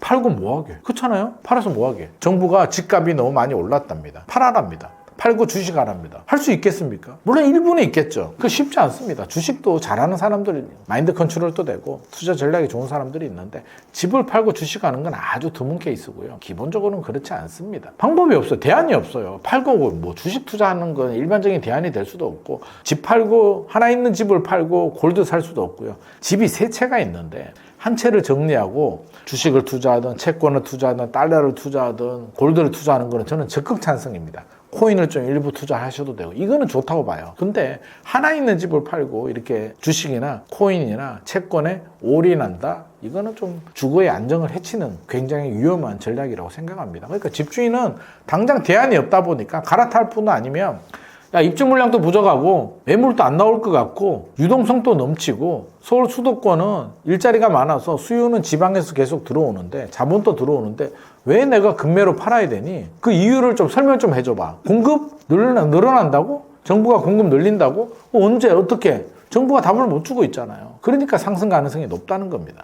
반면 매수자들은 마음이 어때요? 불안하거든. 문재인 정부 때 5년 동안 믿고 기다렸는데 집값 폭등했고 이재명 정부 집값 잡을 것 같았는데 불안하거든요. 627 한번 발표되고 97 공급 대책 보니까 더 황당하고 11호 대책 보니까 이제 나올 카드 다 남았는데 세금 규제 하나 남았는데 야, 이 상태로 2026년, 2027년 이 문제를 이재명 정부가 집값을 안정시키고 돌파할 수 있을까? 이제 사람들이 과연 문재인 정부와 이재명 정부가 뭐 대통령은 다릅니다만 참모들이나 관료들이나 정책을 보게 되면 과연 이게 뭐가 다른가에 대한 이제 의구심을 가지기 시작을 했다는 거죠. 그러니까 매수자들, 무주택자들이 지금 굉장히 불안합니다. 내 집 마련해야 되나? 그래서 매수 의향이 70%가 나왔기 때문에 결과적으로는 상승 가능성이 높다. 단 한강벨트나 고가 시장에 집값이 떨어진다는 게 아니라 거래량이 막 엄청 많아지고 거래 매매의 트렌드를 주도하기에는 현실적으로 규제가 너무 많기 때문에 거래량이 폭발적으로 늘어나기는 어렵고 간헐적인 신고가 거래가 나올 수는 있겠다. 그리고 2016년에는 오히려 2024년, 5년, 2년 동안 상대적으로 들어오르면서 저평가된 지역들 15억 이하 아파트들로 저는 이런 실수요자들이 관심을 좀 가져서 눈을 돌릴 가능성이 높다고 생각합니다. 서울에서는 노도강, 금관구, 중랑구 이런 지역들 15억 아래 역세권 주변이거나 신축 아파트들 관심을 좀 많이 가질 거고요. 재개발, 재건축도 좋고 이런 곳들, 정비사업들, 재개발 빌라들 요즘 서울은 또 굉장히 활성화됩니다. 변수라면 이제 6.3 지방선거인데 서울시장이 바뀌게 되면 정비사업의 신속통합기획이라든지 완전히 정책 자체가 180도 달라질 수도 있고 아닐 수도 있는데 요거는 이제 하나의 변수로 좀 남겨두자고요. 그래서 투자를 하더라도 항상 리스크 관리는 해야 된다. 서울시장이 바뀌면서 빨리 될 줄 알았는데 시간이 상당히 길어질 수도 있다는 점은 우리가 좀 알고는 있어야 됩니다. 모든 투자는 하이 리스크, 하이 리턴이고요. 리스크를 감내하기 때문에 특히 정비 사업은 시간과의 싸움을 해야 되거든요. 5년 만에 될 줄 알았는데 10년이 걸릴 수도 있고요. 15년이 걸릴 수도 있습니다. 그래서 그런 점을 감안해서 투자를 하시는 게 좋을 것 같고요. 그래서 서울은 2년 동안 들어올랐는 지역들 위주로 움직이겠다. 경기도도 마찬가지입니다. 과천, 분당, 판교, 용인, 수지 여전히 상승은 유지합니다. 합니다만 폭발적인 거래는 좀 어려울 것 같고요. 용인, 수지는 뭐 저는 괜찮다고 봅니다. 그래도 15억 아래 구간에 입지 좋고 또 재건축 추진하는 단지들도 있기 때문에 용인, 수지나 광교나 동탄 이 경부 라인들 여전히 괜찮다고 생각하고요. 평택시 같은 경우는 좀 미분양도 좀 많고 물량이 좀 많아요. 그래서 단기간에 어떤 뭐 급 반등을 하기는 어려운데 가격으로 보게 되면 비싸지 않습니다. 평택에 5억짜리도 또 전용 84가 많이 있는데 제가 최근에 청약홈을 보다 보니까 청약홈 제가 매주 체크하는데 전라남도 해남에 아파트가 분양하더라고. 전용 84 분양가 얼마인지 아십니까? 해남 땅끝마을에 브랜드 아파트도 아닙니다. 레미안, 조이, 힐스테이트, 롯데캐슬, 푸르지오 아닙니다. 브랜드도 아닌 해남의 아파트가 전용 84가 분양가가 4억 5천 나옵니다. 4억 5천에 옵션 붙이게 하면 5억 되겠죠. 경기도 평택시, 평택에 삼성전자가 있나? 평택에도 5억짜리 아파트가 있습니다. 신축 아파트 5억, 6억짜리. 해남도 4억 5천, 5억인데 가격적으로 보게 되면 평택도 저는 저평가에 들어갔다고 생각을 합니다. 단 지금 그런 분양 물량들이 좀 많기 때문에 물량 부담 때문에 그런데 실거주로 장기 보유하시는 분들이라면 저는 평택도 괜찮겠다. 장기 10년 후를 바라본다면 이 가격이면 5억, 6억대, 많게는 7억대까지는 10년 후를 바라보면 괜찮겠다. 그리고 인천 쪽으로 가더라도 뭐 금단이나 청라나 송도도 그런 구간들. 송도는 이제 GTX가 개통이 되면 좀 더 탄력성을 받을 수는 있습니다. 그래서 딱 답은 정해져 있습니다. 입지가 좋거나 신축이거나 정비사업이거나. 그리고 일기 신도시 중에도 분당은 워낙 많이 올라가지고 2025년 초 봄만 하더라도 2, 3억으로 분당에 투자할 때 있었거든요. 그 야탑동이나 그 오리역 주변으로 가능했는데 지금은 불가능합니다. 워낙 많이 올라가지고 평촌 신도시도 좀 많이 오르긴 했는데 그래도 평촌 신도시 소액으로 살면 좋은데 여기가 또 토지 거래가구로 묶여서 전세 끼고는 또 못 사거든요. 그래서 평촌 신도시를 전세 끼고 못 사는 분들 물론 대출 받아서 입주하셔도 되고 평촌도 좀 많이 오르긴 했습니다. 안 되는 분들이라면 3분이나 중동이나 일산 신도시 선도지구 지정됐고 아니면 지하철역 주변에 나중에 지정될 가능성이 있는 지역들 관심 있게 보시면 아마 한 3억, 2, 3억으로 또 투자할 물건들 찾아볼 수 있거든요. 그러니까 찾아보면 다 있습니다. 서울의 한강벨트만 고집할 게 아니라 내 돈에 맞춰서 찾아보면 충분히 2026년에 올라갈 곳들 찾아볼 수가 있고 지방도 바닥은 다졌으니까 그렇게 바라본다면 막 걱정되시나요? 아니잖아요. 선택의 문제잖아요. 한강벨트 가고 싶어. 현금이 2, 30억 되시는 분들은 이제 또 다른 전략이 필요한 거고요. 현금 한 3억 정도 되시는 분들이라면 제가 말씀드린 이런 곳들 좀 관심을 가져보시는 것도 좋을 것 같습니다. 이런 분위기가 2026년 이후에도 계속 이어지나요? 이어지죠. 2026년에 특별한 변수가 없는 한 저는 ING라고 생각을 합니다. 그러니까 변수가 뭐가 있죠? 수급이 안 맞고 단기적으로는 유동성이 많이 풀렸고 장기적으로는 수급 밸런스가 안 맞잖아요. 수요 과잉, 공급 부족인데 이거를 타파할 수 있는 방법이 있습니까? 정부가? 공급 대책, 유유부지 몇 개 나오는데요. 3기 신도시 공공택지 이거 가지고 분위기 전환 가능할까요? 그린벨트 서리풀에 뭐 2만 세대 뭐 반값 아파트 하더라도 180도의 트렌드를 바꿀 수 있는 그런 변수는 되지 않는다고 봅니다. 역사적으로 지난 30년을 보면 집값 언제 떨어졌죠? IMF 외환위기, 2008년도 글로벌 금융위기, 2011년, 13년도에 박근혜 정부 때 빈대서 집사라 할 때 2차 하락 있었고 2022년 하반기, 2023년 상반기 미국이 긴축으로 가면서 금리 올라간 부분 다 뭐예요? 정책으로 집값 떨어졌나요? 정책으로 집값 잡은 건 노태우 정부 때 1기 신도시 포함 200만 호 공급 물량 폭탄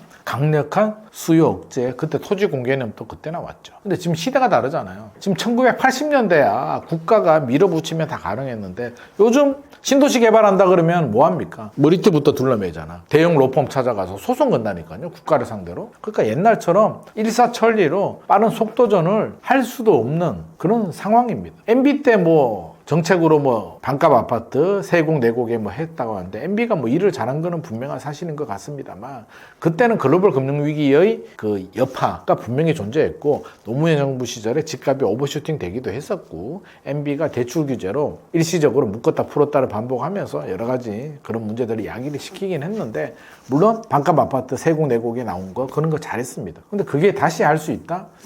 지금 상황에서 그렇게 하기는 쉽지 않을 것 같습니다. 그래서 정책으로 집값 잡는 건 현실적으로 굉장히 어렵다. 그리고 지금 상황에서는 예전 노태우나 이명박 정부 때보다도 훨씬 더 어려운 상황이다. 신뢰도도 너무 떨어졌다. 그렇게 바라본다면 2026년에도 저는 상승 기조 유지된다. 많은 분들이 헷갈리고 하락을 주장하시는 분들은 당위론이에요. 어떻게 보면 뭐라 그럴까요? 속된 말로 주식쟁이들이 주식 관점에서 분석을 하다 보니까 필수제인 부동산 아파트를 선택제인 주식처럼 생각을 해버리니까 많이 올랐네? 오버슈팅이네? 주식은 많이 올라가면 조정을 받거든요. 근데 집값도 많이 올라가게 되면 조정을 받는데 성격이 다르죠. 주식은 어때요? 오버슈팅이 됐다 팔고 기다렸다가 다른 종목을 투자할 수도 있는데 집은 오버슈팅 됐다고 해서 집주인이 파나요? 성격이 틀리다니까. 그러니까 집은 오버슈팅이 돼도 가지고 있고 언더슈팅이 돼도 가지고 있고 그냥 가지고 있는 거예요. 감당이 안 되는 분들은 이제 파는 거고 필요한 분들은 파는 거지만 그러니까 성격이 다르다. 그렇게 바라본다면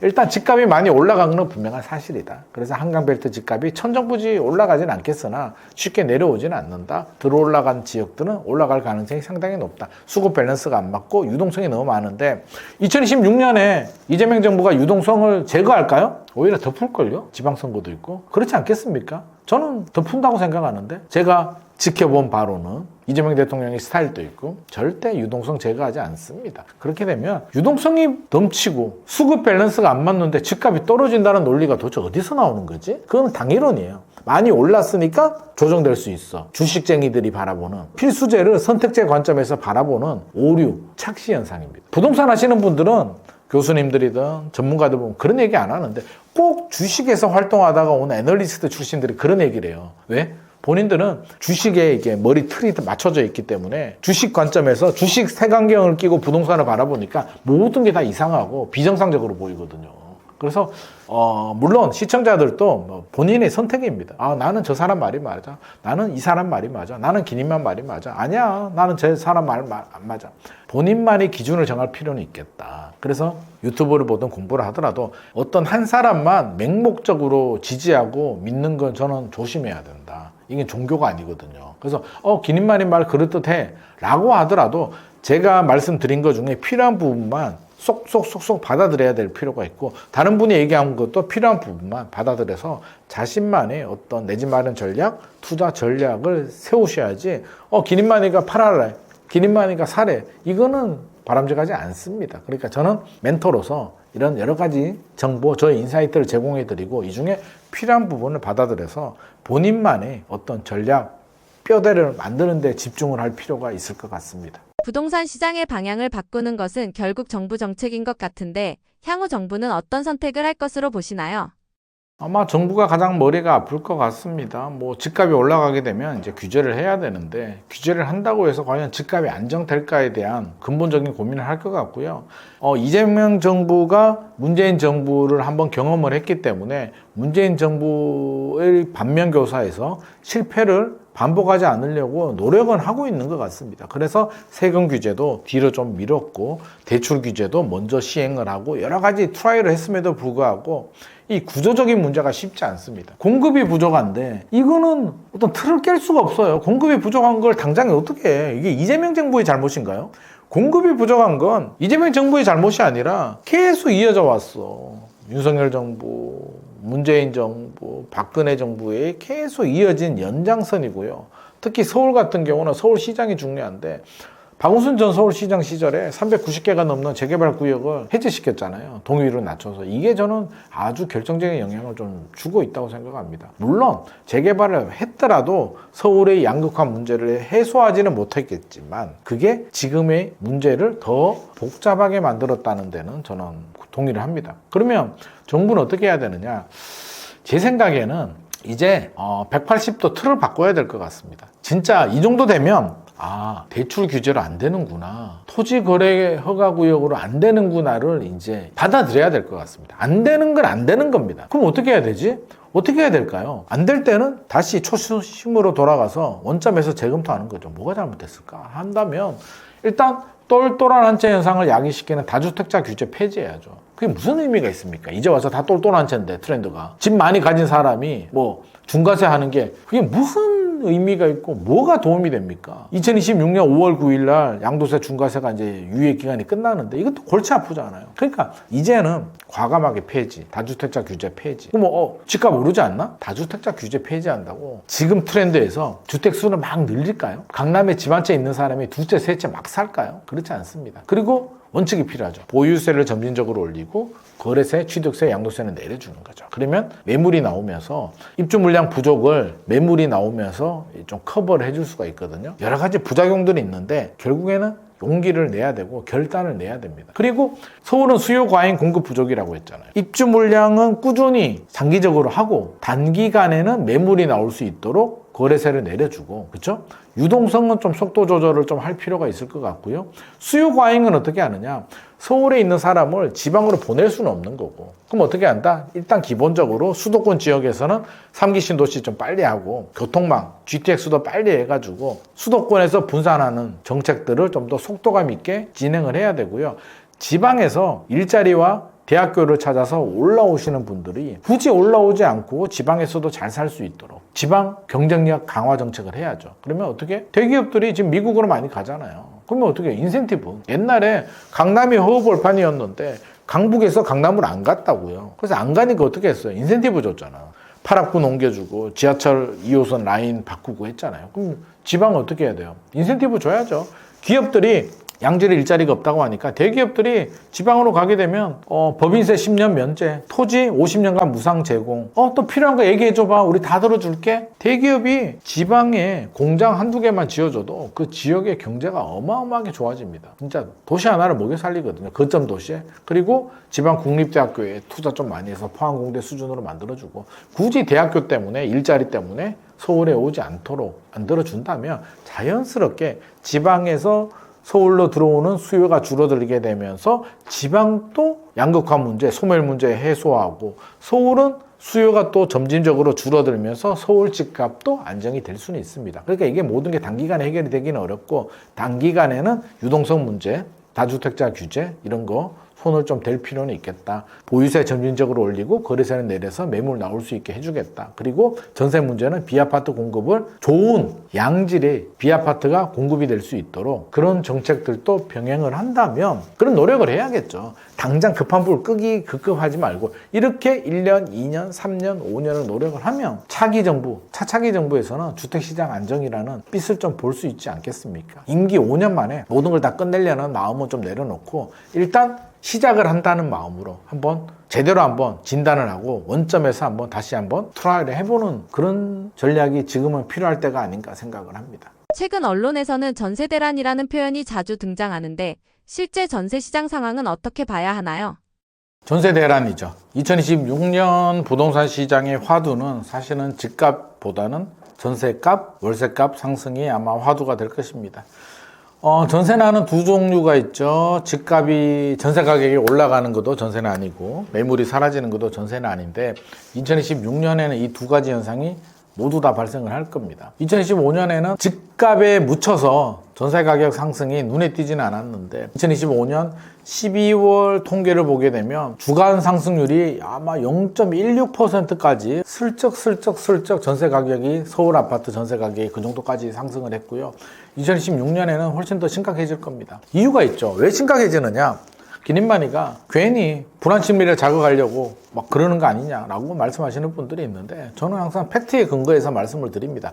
모든 건 다 수요와 공급이에요.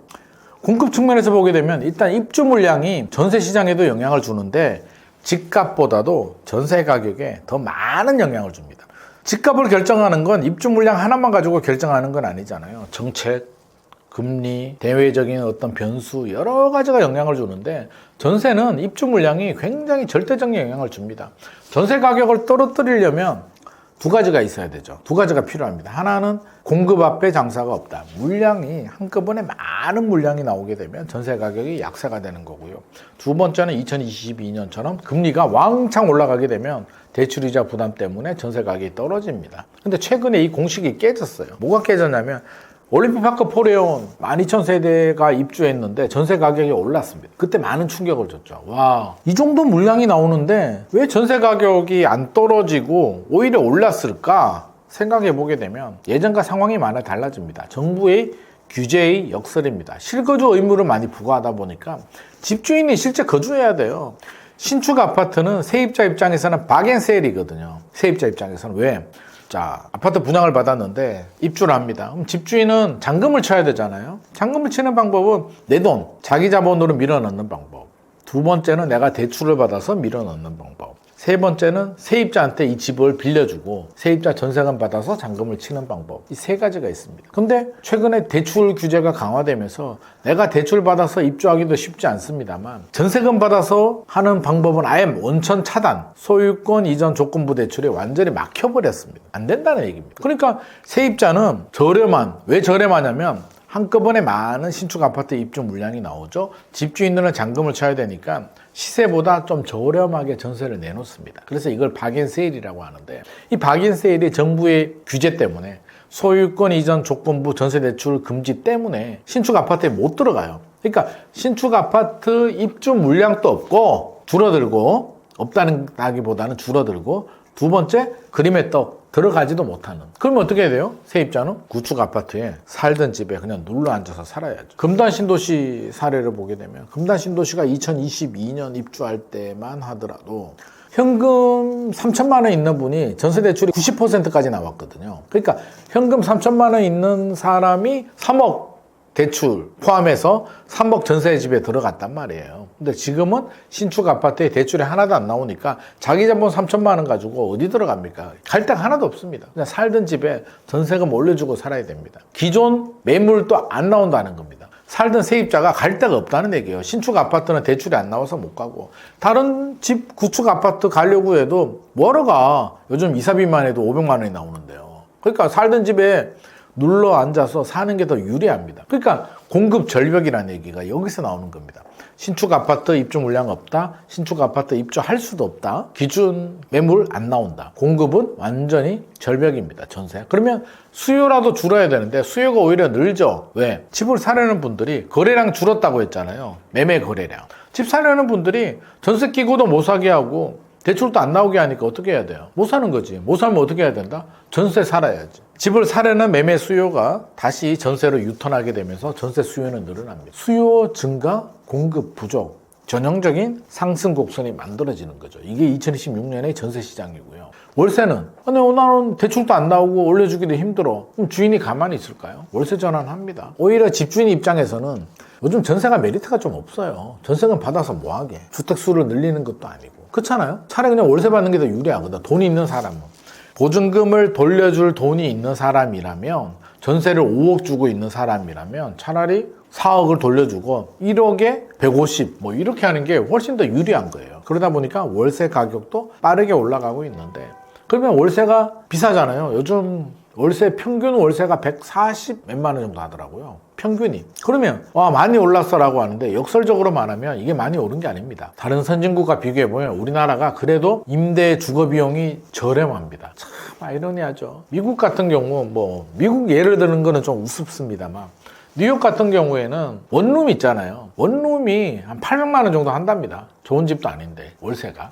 싱가포르도 마리나베이 같은데 아주 좋은 거 방 하나 조그만한 거 있고 방 2개짜리인가 이런 게 한 800만 원 정도 하거든요. 그러니까 우리나라 강남에 원룸이 800만 원 하는데 보셨습니까? 아니잖아요. 그러니까 우리나라가 이제 우리도 선진국이에요. 그러면 상대적으로 저렴하다. 지금이 오히려 임차 비용은 저렴하다. 근데 앞으로 그 얘기는 뭐다? 올라갈 여지가 굉장히 많다. 그럼 우리 서민들 세입자 입장이라면 굉장히 고통스럽다. 집을 살려니까 집값도 많이 올랐고 대출도 안 나오고 전세 끼고 살 수도 없어. 전세에 눌러 앉으려니까 전세 가격, 월세 가격은 계속 올라가는 이 삼중고라고 하죠. 이 어려운 상황을 우리 지금 서민들이 마주하고 있고 우리 청년들은 더 암담하죠. 그래서 내 집 마련을 힘들더라도 해야 됩니다. 청약이든 경매든 매매든 기회가 되면 어떻게든 노크를 해서 내 집 마련을 하셔야 됩니다. 그래야만 주거 비용이라도 더 줄입니다. 대출이자 내는 게 낫지 월세 내면서 종잣돈도 못 모으고 미래가 없잖아요. 언제까지 월세 내면서 살 거겠어요?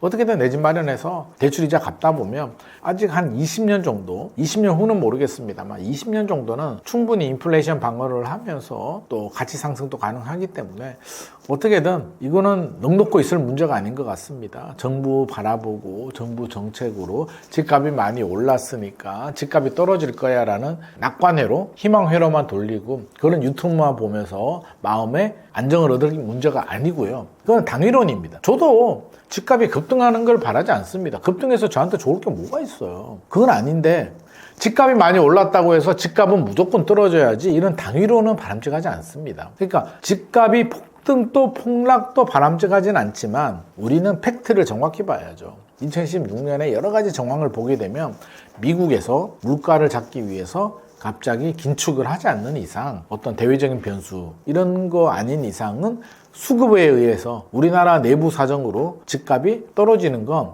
떨어졌으면 좋겠다라는 거와 떨어질 컨디션이 맞춰지는 거는 다른 문제입니다. 그러니까 항상 내 집 마련을 1순위로 긴장도 하셔야 되고 끊임없이 준비를 하는 2026년이 되어야 될 것 같습니다. 올해 전세값 상승률을 보면 생각보다 크지 않은데 체감 불안이 커진 이유는 무엇인가요? 2025년에 전세 가격 상승이 크지 않다고 해서 전세난이 끝난 건 아니고 이제 시작입니다. 이제 시작이기 때문에 그래요. 그동안 집값이 많이 올랐는데 집값과 전세 가격이 연동이 되거든요. 2024년, 2025년 집값이 올랐죠. 전세 가격이 덜 올랐죠. 상대적으로 그럼 어떻게 된다? 이제 전세 가격이 따라갈 가능성이 높습니다. 집값이 내려오게 되면 괜찮은데 집값이 안 내려오게 되면 전세 가격이 따라갑니다. 전세 가율 있잖아요. 이제 서울이 보통 우리가 아파트 전세 가율을 한 50%대, 50 몇 퍼센트 정도인데 강남은 30%대로 다 내려왔고요. 한강 벨트도 40%대로 내려왔습니다. 잠깐 이런 뉴스만 보게 되면 전세 가율이 내려와? 그러면 전세사는 내 입장이라면 세입자 입장이라면 잘 된 거 아닌가라는 생각이 언뜻 들 수도 있잖아요. 천만의 말씀입니다. 착시 효과입니다. 왜냐하면 전세 가율은 분모가 매매 가격 대비 분자 전세 가격의 비율이에요. 그러니까 전세 가율이 떨어진다는 얘기는 전세 가격이 떨어지거나 매매 가격, 집값이 올라가면 전세 가율이 떨어지는데 지금은 어떤 상황이다? 전세 가격도 올라가고 집값, 매매 가격도 올라가는데 집값, 매매 가격이 더 올라가다 보니까 전세 가율이 떨어진 겁니다. 최악의 상황입니다. 그러니까 이게 웃으면서 잘 된 거야 라고 생각한다면 큰 코 다칠 일이고요. 전세 가격도 올라가고 있습니다. 0.16%로 올라가고 있는데 집값이 더 올라가기 때문에 전세 가율이 떨어진 겁니다. 그래서 굉장히 좀 긴장해야 되는 상황이다. 절대 전세 가격이 0.16밖에 안 올랐어가 아니라 0.16 주간 변동률이 올라가고 있고요. 2026년에는 더 올라갑니다. 그래프 한번 보세요. 우리가 지금 숫자만 보면 느낌이 안 오니까 그래프를 만들어서 보시면 지속적으로 이렇게 꿈틀 되면서 전세 가격이 요동을 치고 있고 아마 2026년에는 이게 상승폭이 훨씬 더 올라갈 겁니다. 그래서 좀 힘든 상황이 발생을 하고 이걸 해결하려면 정부가 이제 더 문제예요. 집값이 올라가게 되면 집값이 잡히든 안 잡히든 대출 규제도 하고 세금 규제도 하고 뭐 하잖아요. 지역 규제도 하고 막 하는데 전세 가격 올라가면 어떻게 풀 거예요? 전세 가격 올라가면 어떻게 해요?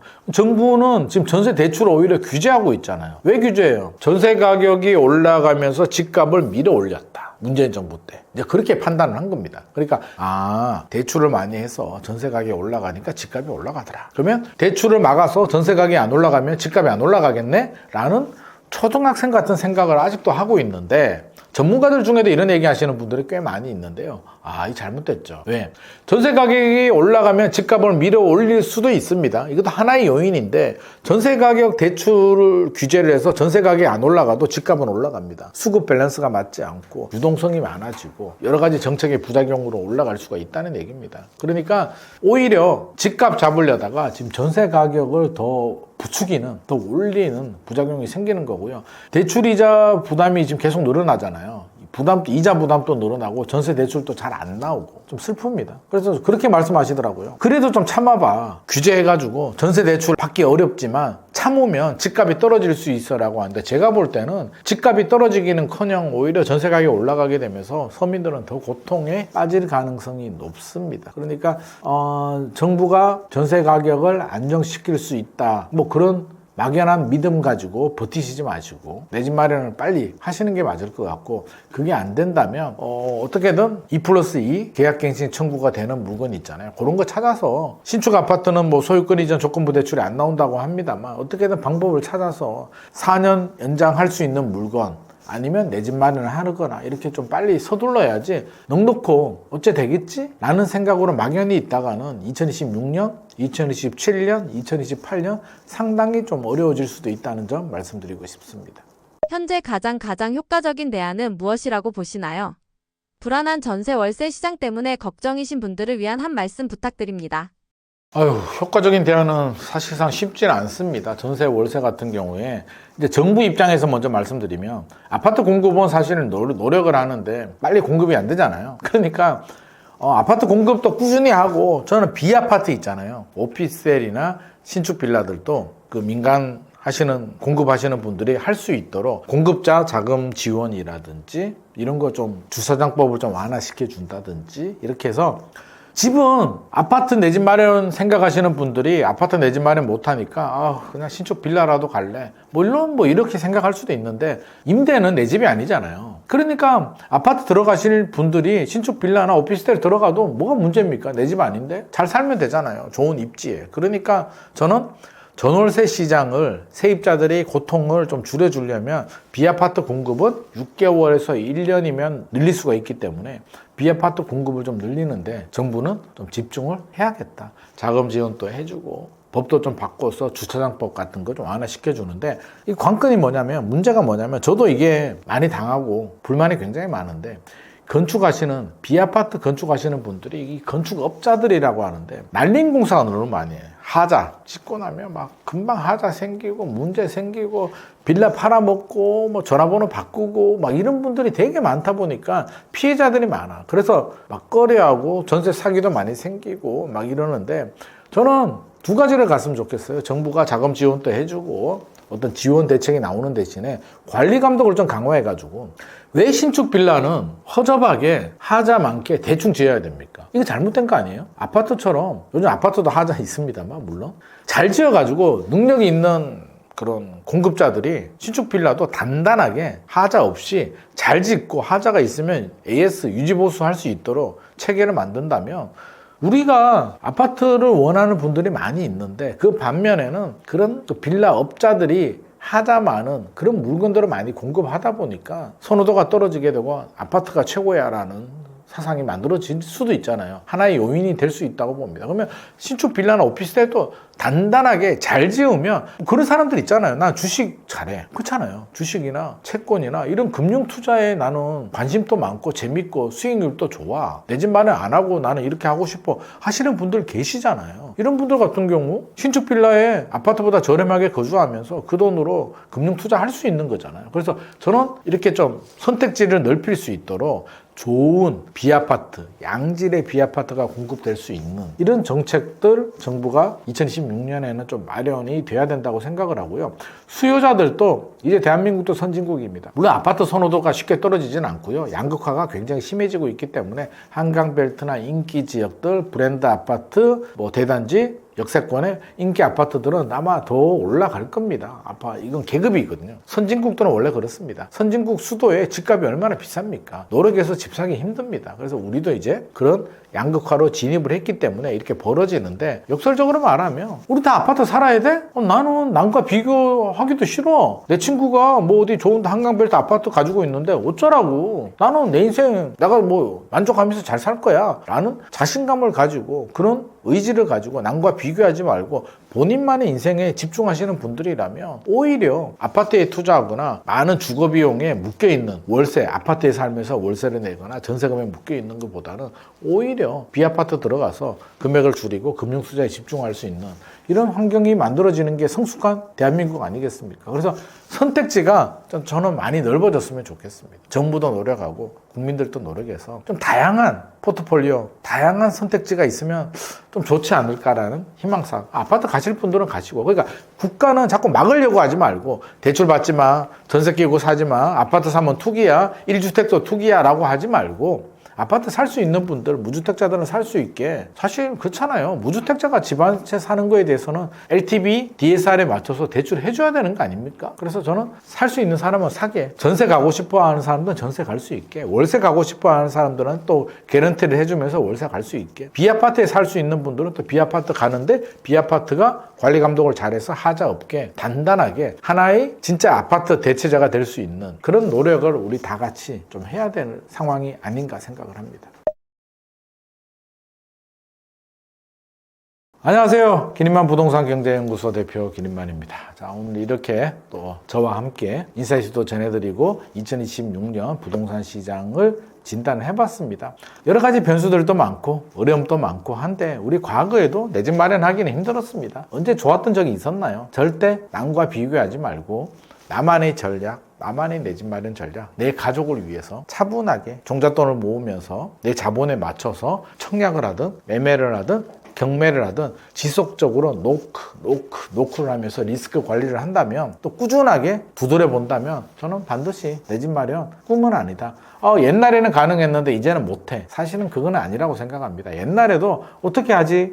라고 우리 다 그랬었거든요. 그러니까 지금 또 여전히 기회의 문은 열려 있다. 오히려 옛날보다 돈 벌기는 더 좋아졌잖아요. 옛날 주식 투자하면 맨날 박살 났는데 요즘 주식, 코인, 미국 미장이라고 하죠. 미국 주식, 골드 할 수 있는 종목이 굉장히 다양해졌기 때문에 오히려 본인의 전략이나 노력에 따라서 충분히 또 기회를 잡을 수도 있습니다. 그러니까 실망하지 마시고 포기하지 마시고 지속적으로 도전하신다면 반드시 내 집 마련과 내 인생의 한 단계 업그레이드, 또 경제적 자유를 얻을 수 있으리라 저는 확신합니다.